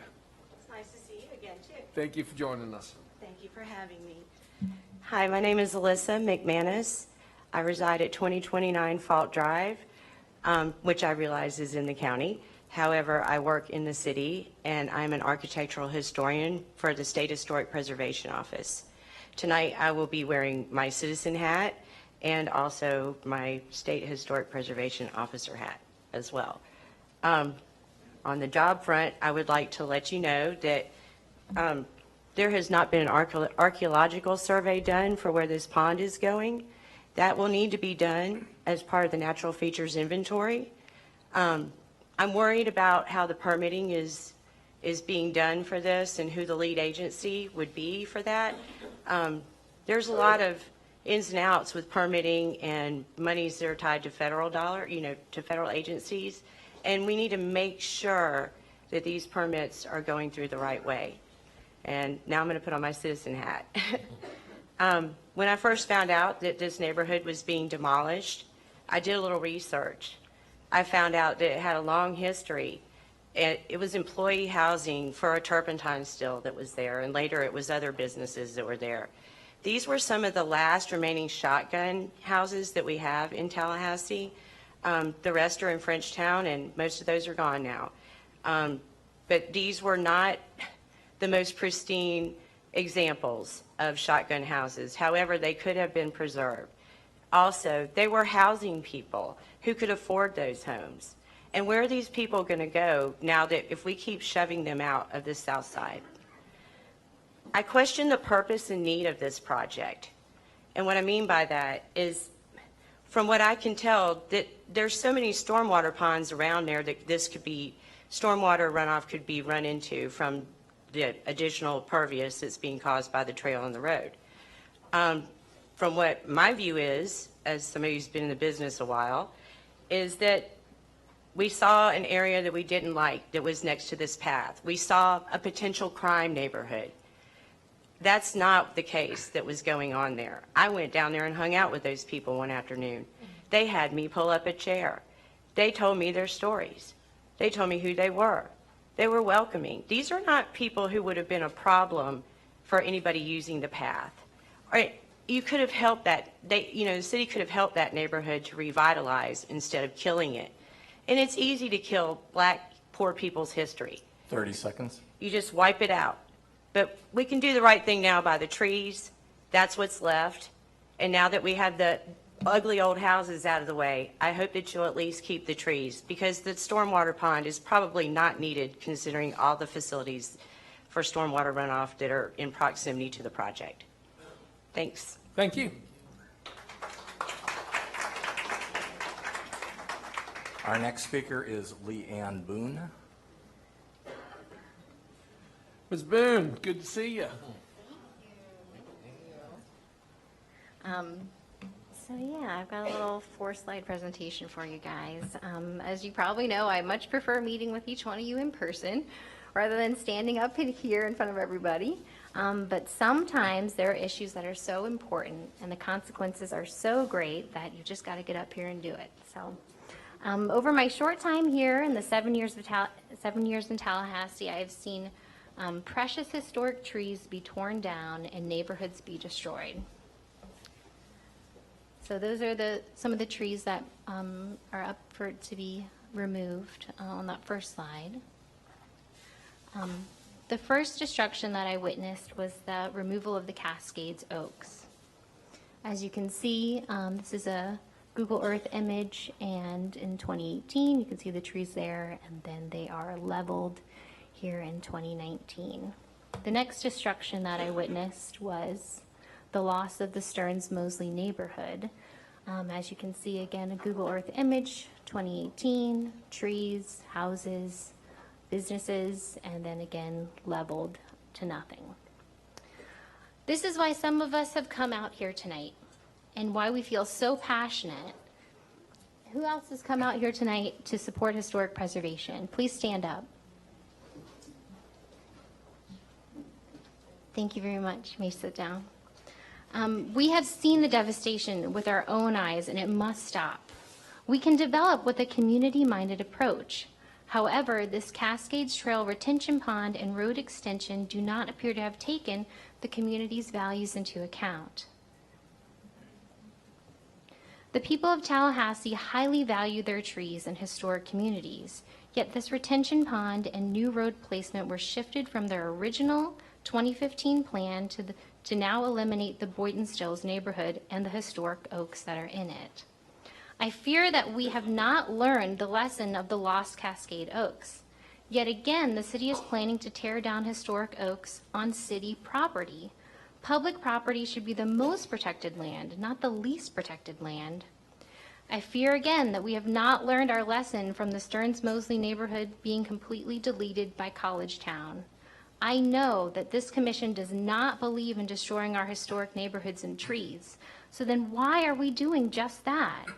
This was a decision made under another administration, but this administration must push the pause button until we can determine if the retention pond can return back to its original planned location near the city's old water treatment plant. 20 seconds. And if Gamble Street can be improved rather than being replaced by a completely new road, which would cause the destruction of the historic oaks. Please do not hear us incorrectly. We want infrastructure and recreational improvements to Tallahassee, but it must be done with respect for the generations of history that have come before us. Thank you. Thank you. Our next speaker. The last speaker card I have is for Kim Ross. Ms. Ross, good to see you. Thanks for joining us. Thanks for having me. Kim Ross, my permanent residence is 1203 Buckingham Drive, and my temporary one is 554 Teal Lane. I don't have too much more to add other than what Leanne said, which I think she put it very well. I do just want to address the trees a little bit more, as well as the review process. So apparently with the moving of the stormwater pond, that moved it to where there would be many, many trees destroyed. And I know that there has at least been a couple of folks on staff saying things like, well, we'll be replanting, that sort of thing. But when you destroy, I think you all know this, when you destroy a 200-year-old tree, it's not replaced, and the carbon intake is not replaced by new plantings. That takes 200 years to get to where it's going to be doing the same level of good for the environment. And so I do, just like everyone else, urge you to hit the pause button. You know, I think there's a better way to do this. And then the final thing I'd like to just say is that, you know, it's really time to take a deep dive into the review process. Y'all don't like it when we get up here and have to come at the last minute and say, wait a minute, pause. And we don't like it either. I think as a community, we'd like to have a different process, and I'd be willing to put my time and effort in and to meet with whomever we should meet with to work on that review process so that we don't keep having things shift and then having the community find out at the last minute.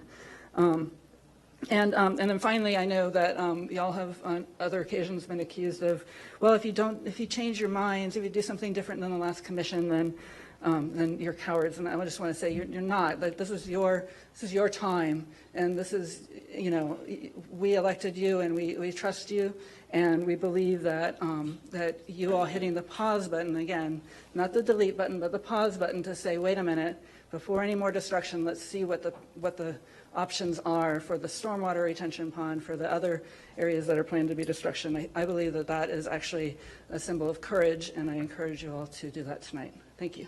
Great, thank you.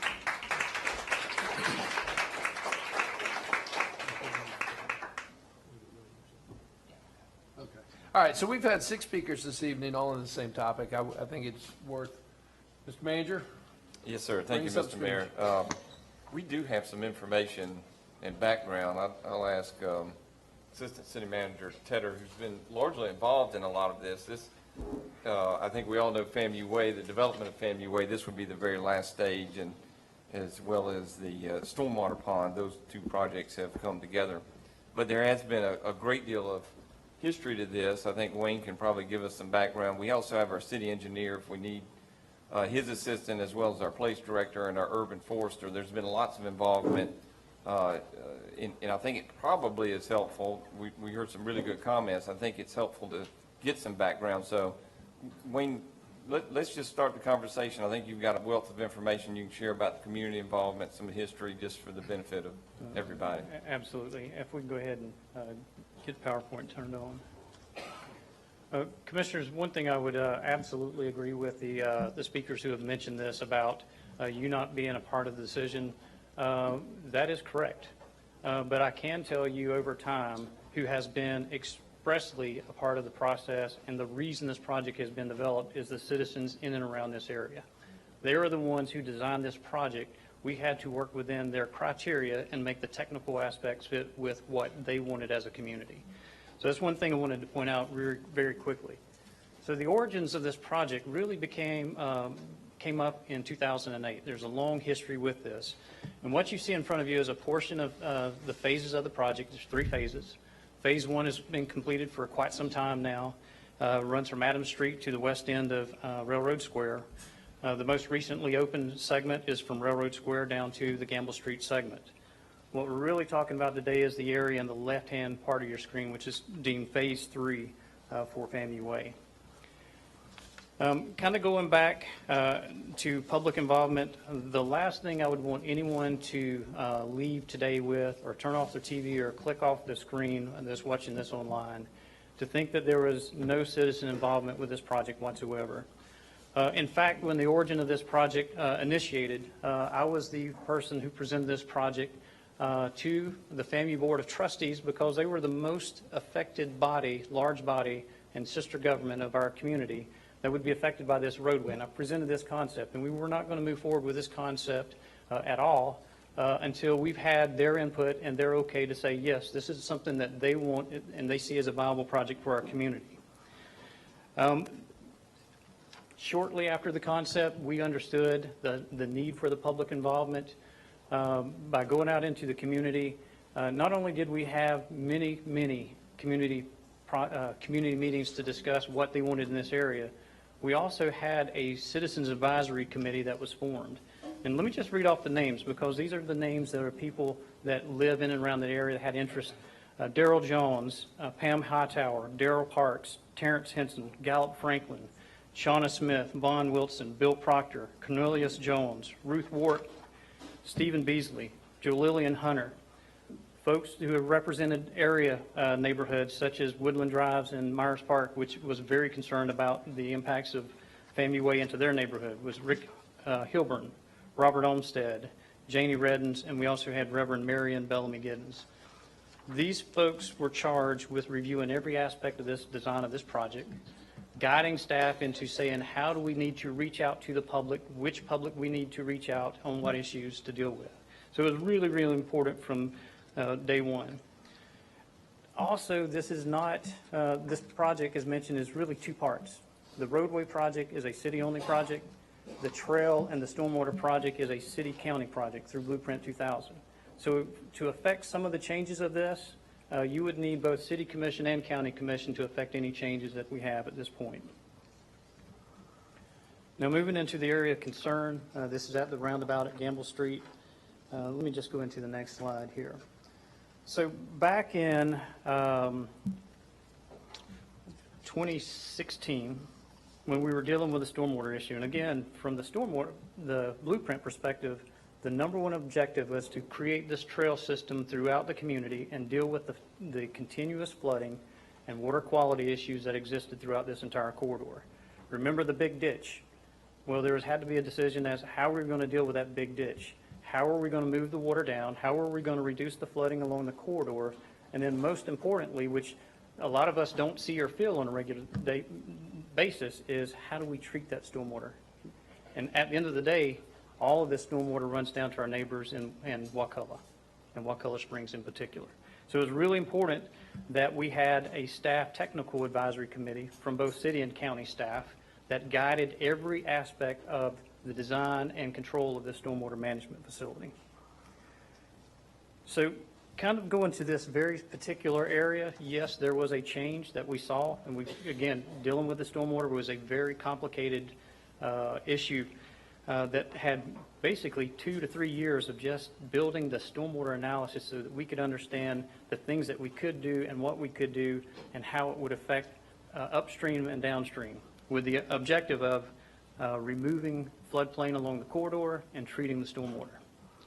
So when we had this issue, it came up, and we were looking at, well, how do we deal with the stormwater along this corridor? A thought came into our mind is to say, well, we have an opportunity to put a stormwater management facility in this area. Before we went out to the community, we went back to the Citizen Advisory Committee that was on January 11th in 2016. Before we went out to the community, we went back to FAMU and said to their president and to their leadership team, and that was on January 16th of 2016, we said, we've got this issue, this is how we are proposing that we deal with it. Got blessings from both of those, moving forward, some guidance on how to reach out to the community, and on January 26th of 16, we actually went out to the community and engaged them specifically. And let me just tell you from the perspective of how we got the word out to the notices. Number one, we went door to door to every property in and around that area. We wanted to make sure the folks that were affected, whether they own property or not, knew about this project and what it meant. We also mailed out to over 1,200 notices to households in and around that area. In addition, we had a working list from all the public meetings that we had of over 300 emails that we communicated to that were actively involved with the design of this project. So, and then, of course, public notice through the typical process we did online and things like that, and getting out to the news media. So on January 26th, we came to the Smith-Williams Center. We presented this project, and the majority of the community was okay with this project, and we moved forward. We took that back to the city and county commission, sitting as the blueprint agency, and they blessed this revision, redesign of this project with all the issues, with it thoroughly vetted in the community and fully supported by the community at that time. I want to hit very quickly on the historic aspect, the properties. We had, at the time of some of the permitting for the city, of course, we have to go through a cultural features analysis that went through the state process. It has been approved. There were no historic structures identified. And again, get things clear, there is a difference between historically designated and older structures that could possibly be historically designated. But through the public process that we had, we would hope that if there was a culturally significant structure that would be identified, that would be brought to our attention. And that was with the Shingles Chicken Shack, is what I called it. We documented that. We did through all the process that you typically would from a historic preservation perspective to make sure that the record was secure for that perspective. We have found, and we've also worked with the historic preservation officer, the local historic preservation officer, and they concurred that there was not any significant historic structures within the area that we're talking about that she's been made aware of. So the next issue that I heard dealt with trees, and yes, there are trees that are removed as part of this infrastructure project. What I can say is that we are going back and we are replanting 450 trees as part of the blueprint and the city project. What that means in terms of canopy coverage is changing the canopy coverage from the existing 170,000 square feet up to 350,000 square feet. That's a significant improvement of the current conditions from the canopy coverage. So that's at a maturity again. What we did was work with our urban forester to make sure that we had the right species and the right location in that corridor. Remember the urban forest master plan that we have adopted for our community? We wanted to make sure that this project was consistent with all the purposes and intent of that urban forest master plan. Just a few visuals, and again, you're going to see some of this at your blueprint meeting. I'm sorry to take away a little bit of the presentation that they will be giving you at their next meeting. This is at the entryway of the trailhead that's located just on the east side of the stormwater management facility. FAMU Way would be on the left-hand side.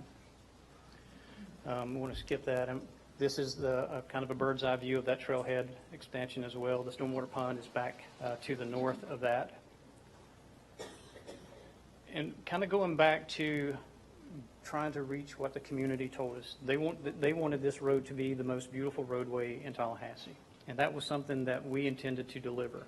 Matter of fact, I think we have exceeded those expectations up to this point. I have not found anyone in this community who has said anything negative about FAMU Way in the time that it's been constructed. It's been a very positive improvement from the citizens who we have been out there working with to make sure that we made a difference in their community. This is the segment of Gamble Street. I know a lot of questions of why couldn't we just keep the alignment of Gamble Street? Well, this is the conditions of Gamble Street. Now, missing one slide here.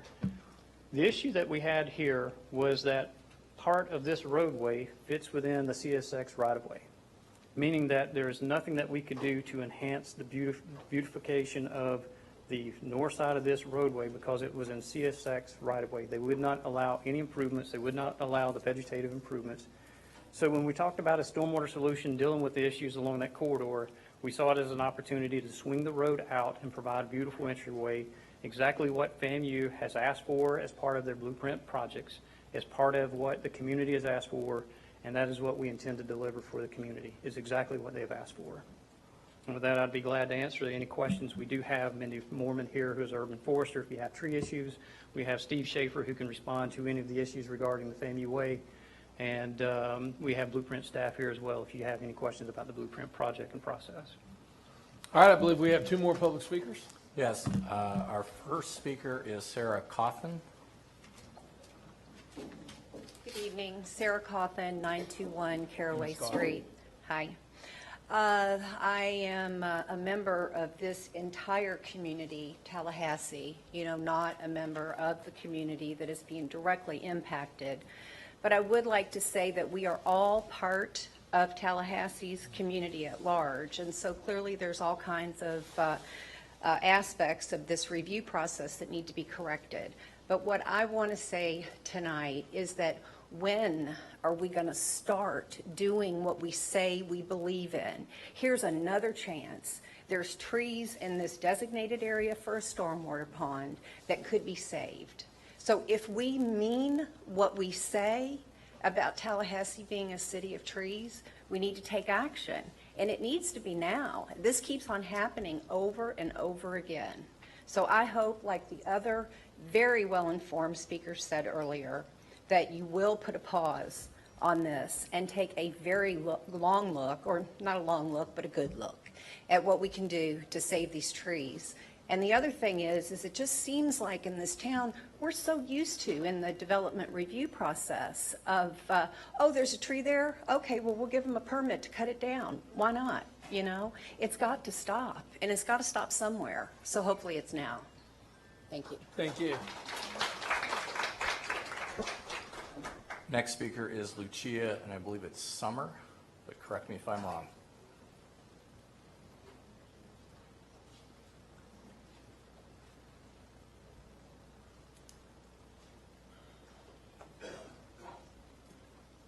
Ms. Summer, good to see you. Thanks for joining us. Thank you.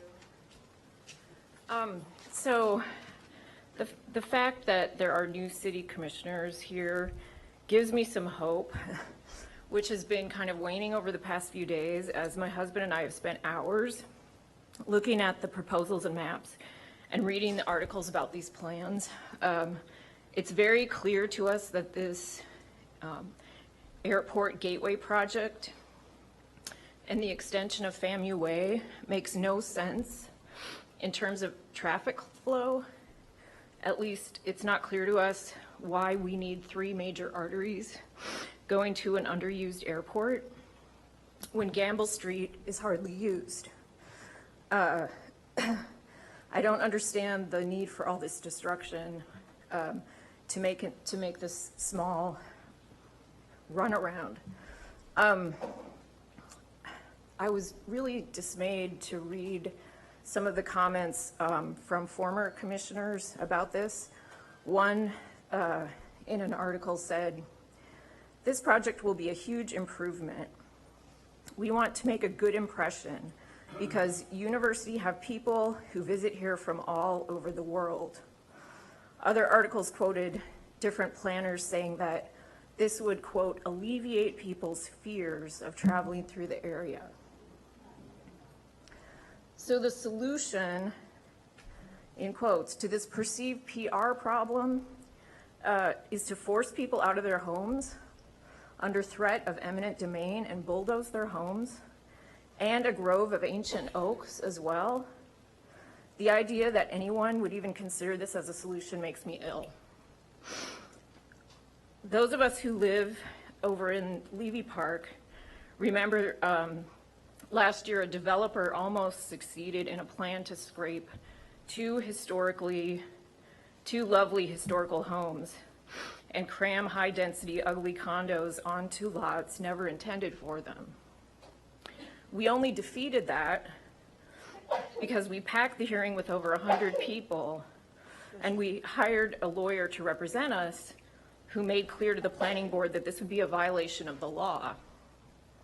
Throughout this battle, we were told by various planners and commissioners that this sort of development is needed because supposedly we need more infill due to the lack of affordable housing. 30 seconds. And yet here we are tearing down affordable existing homes where actual people live. I've read the comprehensive plan. It in many ways sounds good on paper, but these plans and actions make it seem more and more like all the talk of the need for infill is just talk. It's only used when a developer wants to build something. We don't understand why, instead of forcing people out and destroying ancient trees, everyone in those neighborhoods could have been given $100,000, for example, to fix their home. And the roads could have been beautifully landscaped for a tiny fraction of that $80 million budget. 3 minutes. Then you'd have a nice view for all those millions of people driving from the airport and improve the lives of people and the community. Ms. Summer, And the developers could wrap up still your make comments, money. that'd be great. Okay, one more sentence. Sure. I'm just hoping with the new people on this commission, we can start thinking differently and more in line with the values we say we want to promote. More sustainable development, less scrape and build, and more preserving and improving what we already have, and more respecting both the residents and the ecology that make this city the unique and beautiful place that it is. Thank you, Ms. Summer. Thank you. Thank you. Yes, sir, Mr. Clark. Maisha Mitchell is our next speaker. Ms. Mitchell, great to see you again. I really want to say thank you all for this discussion. I had not planned to speak tonight. I'm Maisha Mitchell. I'm at 812 Goodbear Lane in Frenchtown. And this topic is very emotional for me. And the reason I can say this is because the listing of the historical preservation information that's been talked about tonight speaks to me personally. I was born in Smokehala. I lived there all my life, well, until I was 12. And then we were pushed out, displaced, gentrification. And so it has some personal properties in terms of my own family. 6 of my aunts live there. 4 of my uncles live there. So we had presence. And when our family left Smokehala, we broke up. because most of us had no place to go. Many people went to public housing. Some people went to Georgia. Some folks ended up north in Boston, where some of our folks had to go. So this is a systemic thing I see happening here. It's just not the need to have beautification, you know, aesthetic properties and things of that sort. But when you look at how we were displaced out of the Smoky Hollow area, first thing came along was the highways, Appalachia Parkway. Thriving business, lots of opportunity, everything you needed was right housed there. But when the highway came through, the local traffic to Jacksonville stopped. You know, people didn't get out of their cars anymore. So you had people flying through the community. People lost businesses. Churches moved out. Everything happened that caused folks not to have a place to live. The families left because of eminent domain. And when that domain happened, you broke families up. Folks ended up all over the country. People were impoverished. And many of those families today are still impoverished. I think we ought to really take a good look at what happens when you change the landscaping of people's homes and afford people to go outside of there and find a new place to live. We went to Frenchtown. Now I'm displaced again. You know, so it's just a system approach to how we're doing this that we really need to capture and see what impact has that had. I still feel traumatized, actually, by having lived through that experience in Smoky Hollow. Because when I'm talking about it now, my voice is trembling because I already understand that there are many things that are happening throughout the country that are very similar to what's going on in Tallahassee, that's going on since the 1950s. So I'm almost 75 years old. I've lived here long enough and experienced this to know exactly what's going on, and I've seen it happen too often, and I'm afraid. 40 years it took to get Smoky Hollow Cascade Park. When they pushed us out in the late 50s and the 60s, they said, we're going to develop this to make it nice and beautiful for you all to come back. Never got back. 40 years later, you got Cascade Park. 15 and, seconds. And they left a nice remembrance of us, if you've seen it. But even they didn't even architecturally render the property like it really was. And so I just want to say, you know, look at the Howes report. Look at the Smoky Hollow story. It's in the National, the Smithsonian, the National Architectural Landscape Design, and it's in the Smithsonian in Washington about the Smoky Hollow story. You need to read and find out what's going on and take a lesson from that so that when we're making these decisions about development, we really have to put the people in place. Human capital, very important. All the beautiful trees they took out of Smoky Hollow, we ate all day long. We never had to go home to dusk dark because we had every kind of fruit tree in the world. Pecan orchards, Pecan Hill, over where the Bar Association is now. That was Pecan Hill, all kinds of pecans. 3 minutes. That's how we made our money to go to the fair. You know, so there's history here, and there's people's lives that have been impacted. So I just want you to know this. This is very personal to me, and I think we ought to really take it seriously. Thank you, Maisha. Thank you.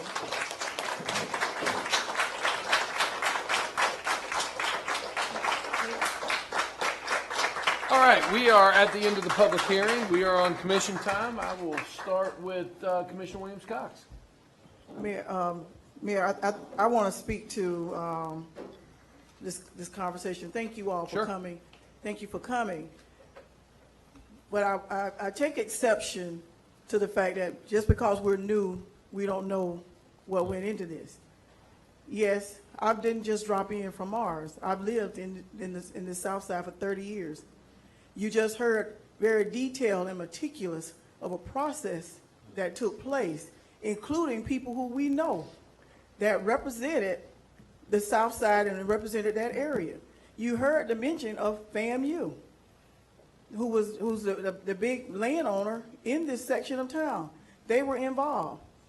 My question is, and Ms. Mitchell, I appreciate what you're saying, but I'm hearing a lot about the trees, not necessarily about the people. I heard a little bit about the people, but the people have been notified 3 years ago that this was going to happen. And I just want to share with you that I received a phone call from someone from that neighborhood who's on her way to Italy. She stopped a call to tell me that they want to move forward with the plan to make this place look beautiful. She said they deserve that. And she wanted to know what could she do to make sure that we continue to moving forward with the plan that was in place. This is someone who is from that community, who goes there every day, she says, to walk. So she is really in touch. She didn't get a phone call and say, hey, everybody take down a couple of trees.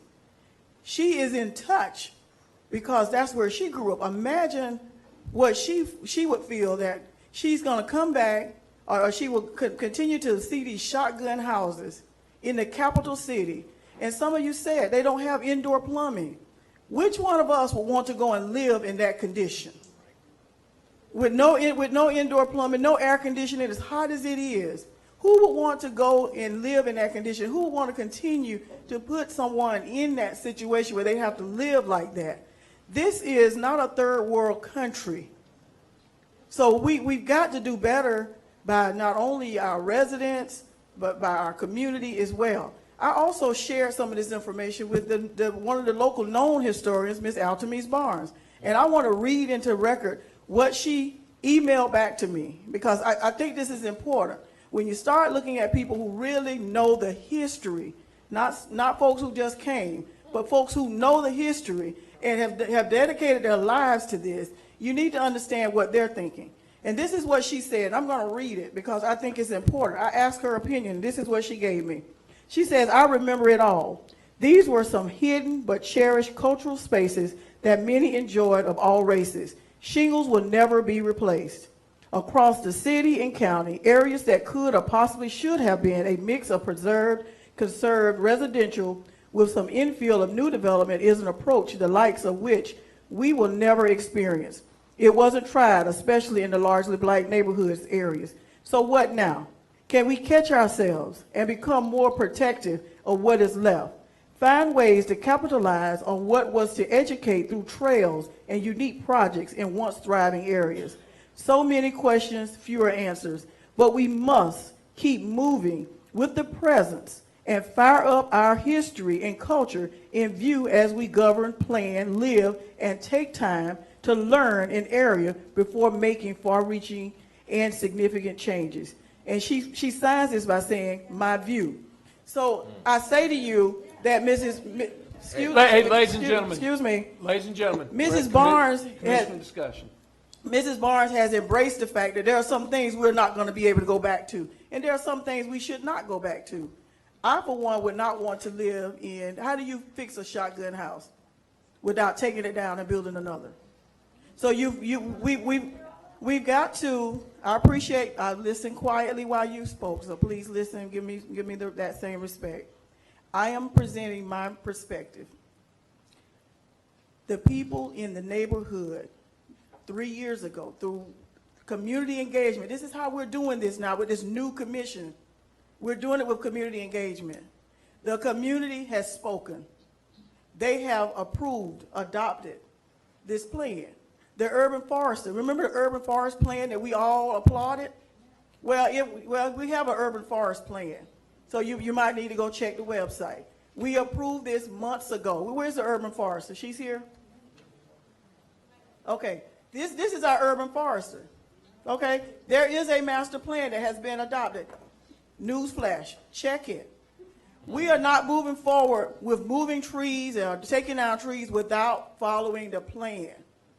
Tallahassee, we're 50, what was the percentage of trees?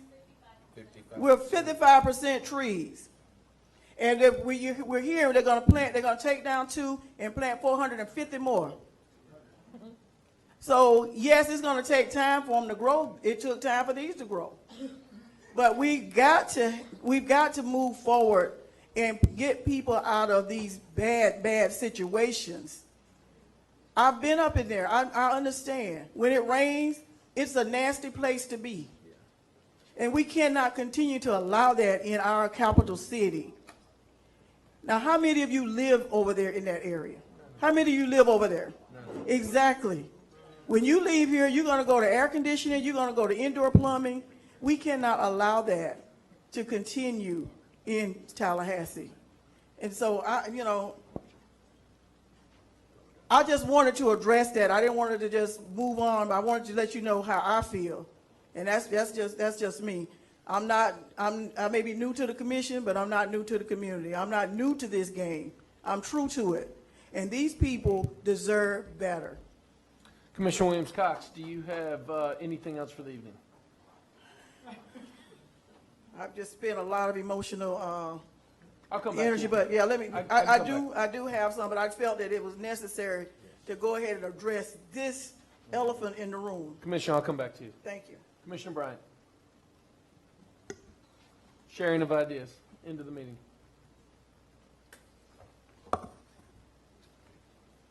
Let me first address what we've just heard. And I agree in many ways with Commissioner Cox that when we set out a plan, we followed the plan, we're executing the plan, and I think that we need to move in that direction. We've had input, and I think that's what we've been asking for, and we have received. The fact that we're not the commission that made the decision, for me today is not the issue.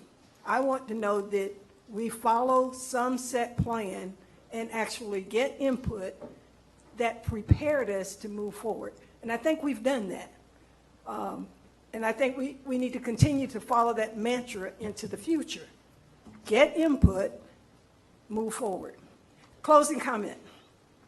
And I'll probably do this at every meeting and closing comment. I received 2 emails, I think, this week, commending staff for being responsive to requests from our citizens. And one letter said, we have so many emails that come and tell you what people didn't do. And I find it necessary to send this email to say that I reached out and I received exemplary service. For that, I am extremely appreciative, and I will continue to commend staff for doing an excellent job. And thank citizens of the community for acknowledging that. Thank you, Mr. Mayor. Thank you. Commissioner Matlow. Thank you, Your Honor.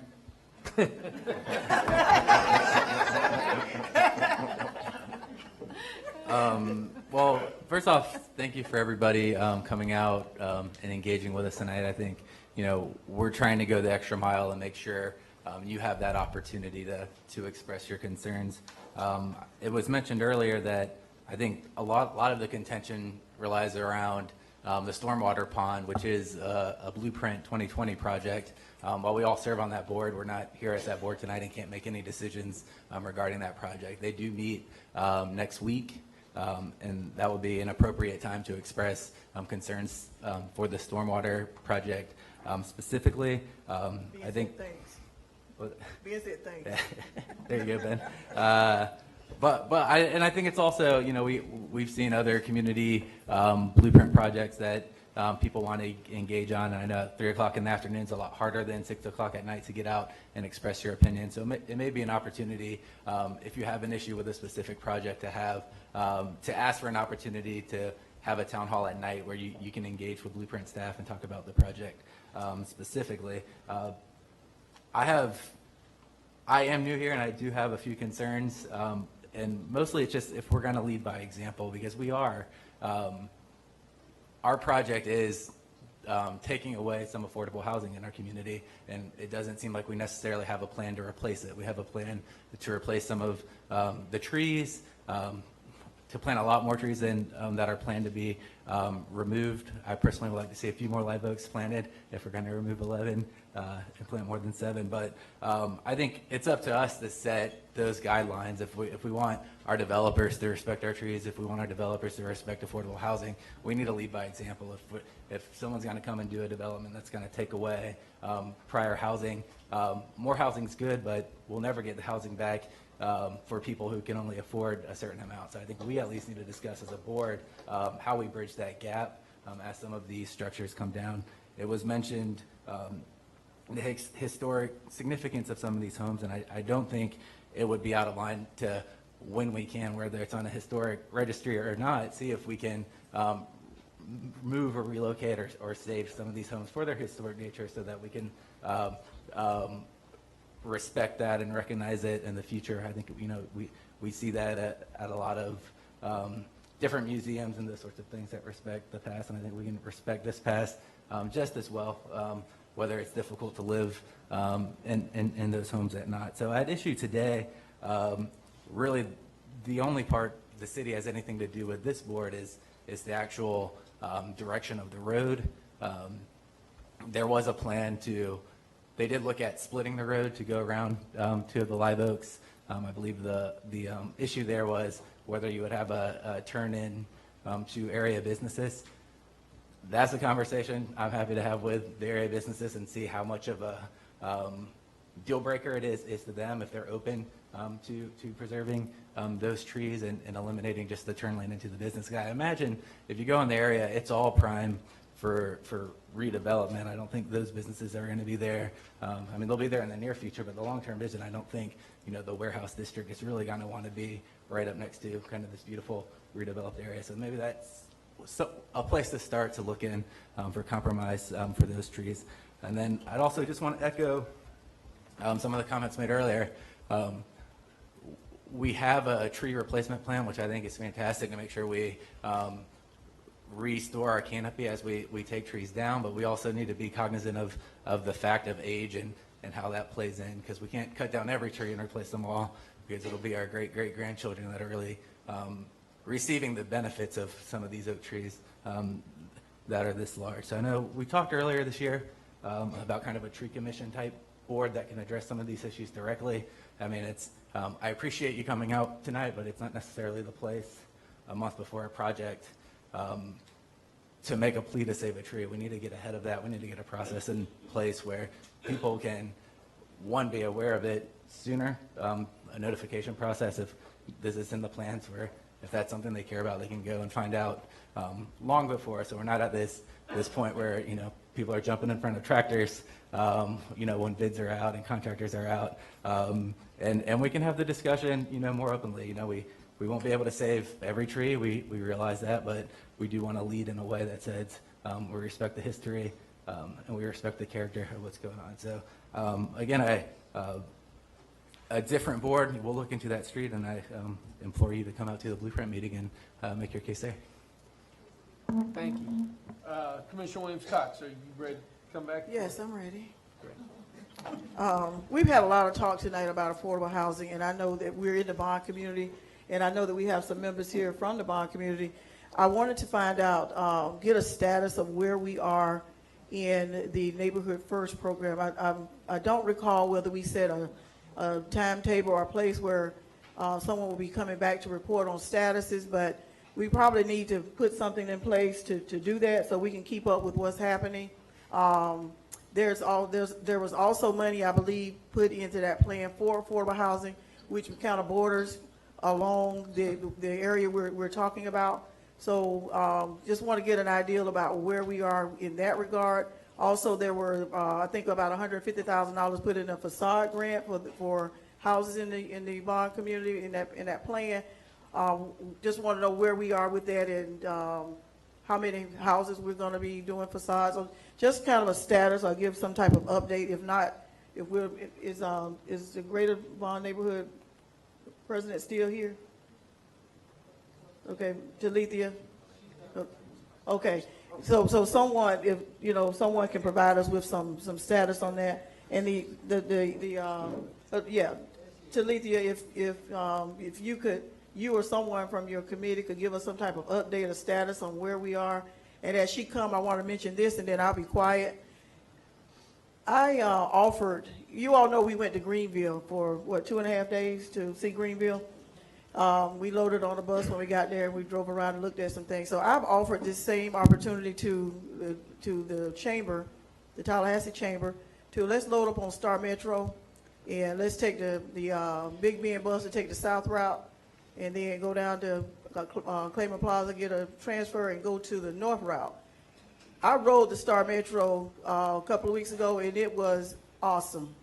You get to see things that you don't get to see while you're riding around in your car because you're not looking. But if you're on that Star Metro bus and people are getting on and off of that bus, real live residents, cities, not people imported in, it is eye-opening to all of the major assets and beautiful things that we have in our city.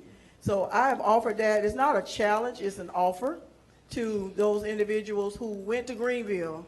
We all went to Greenville to come, let's do that. The route takes an hour to the south, and I think it takes an hour to the north, and it's our bus system. We should use it as we move towards, you know, reducing our carbon footprint. Let's use the massive transit system. So I'm saying that because I know they're probably watching. I'm waiting for a response. I'm hoping that we'll get that done early summer and see Tallahassee, because we got a lot of great things going on in Tallahassee, more than Greenville, I believe.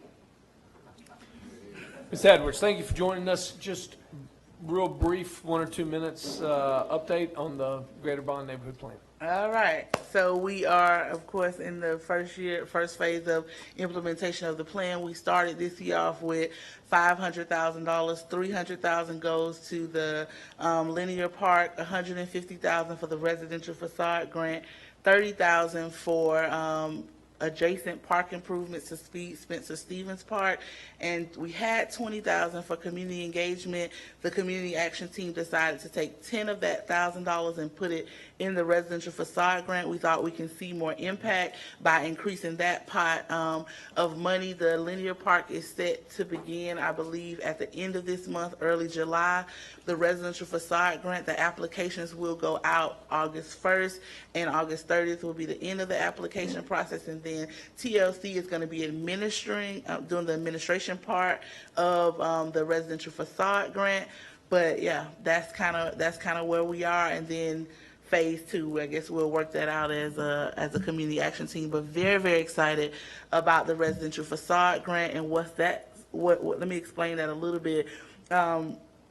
Property owners, renter occupied or homeowner occupied, can apply for up to $10,000 to do facade improvements of their property, which will include installation and removal of fencing, windows, doors, painting, pressure washing, lighting outside, and a whole lot of things. So that's really excited about that, and seeing how that first phase go, and hopefully in the second phase we'll increase that pot of money so that we can see great impact happening.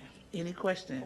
Great summary. Affordable housing, is that a part, where is that in the plan? Is there any? So in the Greater Bond Neighborhood First Plan, the economic development piece and the land use, there is affordable housing that is written in the plan. We have not designated or identified a number amount for money in that particular plan, but as we move on, hopefully we're waiting for Mr. Steve and planning to come back and give us some numbers on the streetscaping and the lighting and the sidewalks and all of that. So we'll start talking about our next phase after this first phase. And why that is so important is because tonight we heard there are 600 vacant lots in places that we could use for affordable housing. And I know some of it is in the Bond neighborhood, which is adjacent to the neighborhood we were just talking about. So perhaps there's some way to leverage some of that to help with some relocation for some of the families who are currently in those shotgun houses, that we can look at how we could maybe work together to make that happen for them. Sure, I'm hopeful that as a part of the community action team, Ms. Perkins is here. There are two other of us that are also a part of the community action team, and I hope that we would discuss that we'll designate some of the remainder $5 million to affordable housing. I know that's a priority of the commission, definitely something that's needed in Bond, and just through learning about it and serving on the Affordable Housing Leadership Council, we can take $500,000 and build 10 homes. So I'm sure that's something we're going to be talking about. Thank you. You're welcome. Felicia, thank you very much. Mr. City Manager, quick update on Star Metro. Yes, sir. And Commissioner Williams-Cox, Sue Dick, President of the Greater Chamber of Commerce, connected with me based on your request. And I will be working with them in a core group and you and your colleagues to arrange for a ride on the Star Metro. Very good. Excellent. Anything else?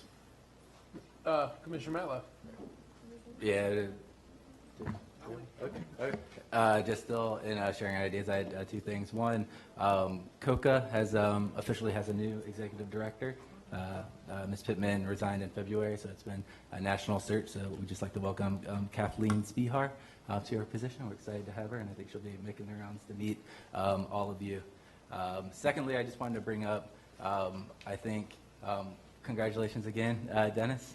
I think hopefully we don't have to make a decision on an appointed official in quite some time now that we've kind of made the rounds. But Commissioner Williams-Cox made up a good point, I think, at another meeting about succession planning and having the plan in place way before there's actually, names being floated around and what the process wants to look like. And I'm not asking anybody to make a decision tonight, but I think it would be an opportune time, since we're not expecting any turnover, to have that conversation earlier than sooner. I think, some of our appointed, we have a deputy city manager, I'm not sure, Dennis has got a whole new crew, he's got to figure out what's going on over there. But, how we would stage these and who will we be looking to, because I don't want to just end up in a position where we're trying to decide it on the fly. Excellent. Mr. Mayor Pro Tem. Thank you, Mr. Mayor. I just wanted to announce for those who are interested in preserving neighborhoods that as a part of the Tallahassee Police Department's community policing efforts, we will be having our first Operation Safe Neighborhoods of the summer tomorrow evening in the Bond community. I was surprised Talithia didn't mention that, but Jackie's the public safety person for the Action Committee. And what's the address we'll be meeting at? It's on Saxon Street. Yes. And we would certainly welcome you all to come, those that are interested in preserving neighborhoods, particularly on the south side of town, because crime has been identified as an issue in the Bond community. We've taken some steps to address that. And again, this is just one of the initiatives of TPD to interact with its neighbors. We go door to door, introducing ourselves to our neighbors and giving them information not only about crime, but the services and programs that are available to them through the city. So join us if you will. Great. Thank you, Mr. Mayor. Wonderful. We've had a wonderful meeting. Thank you for everybody that's come out, and we stand adjourned.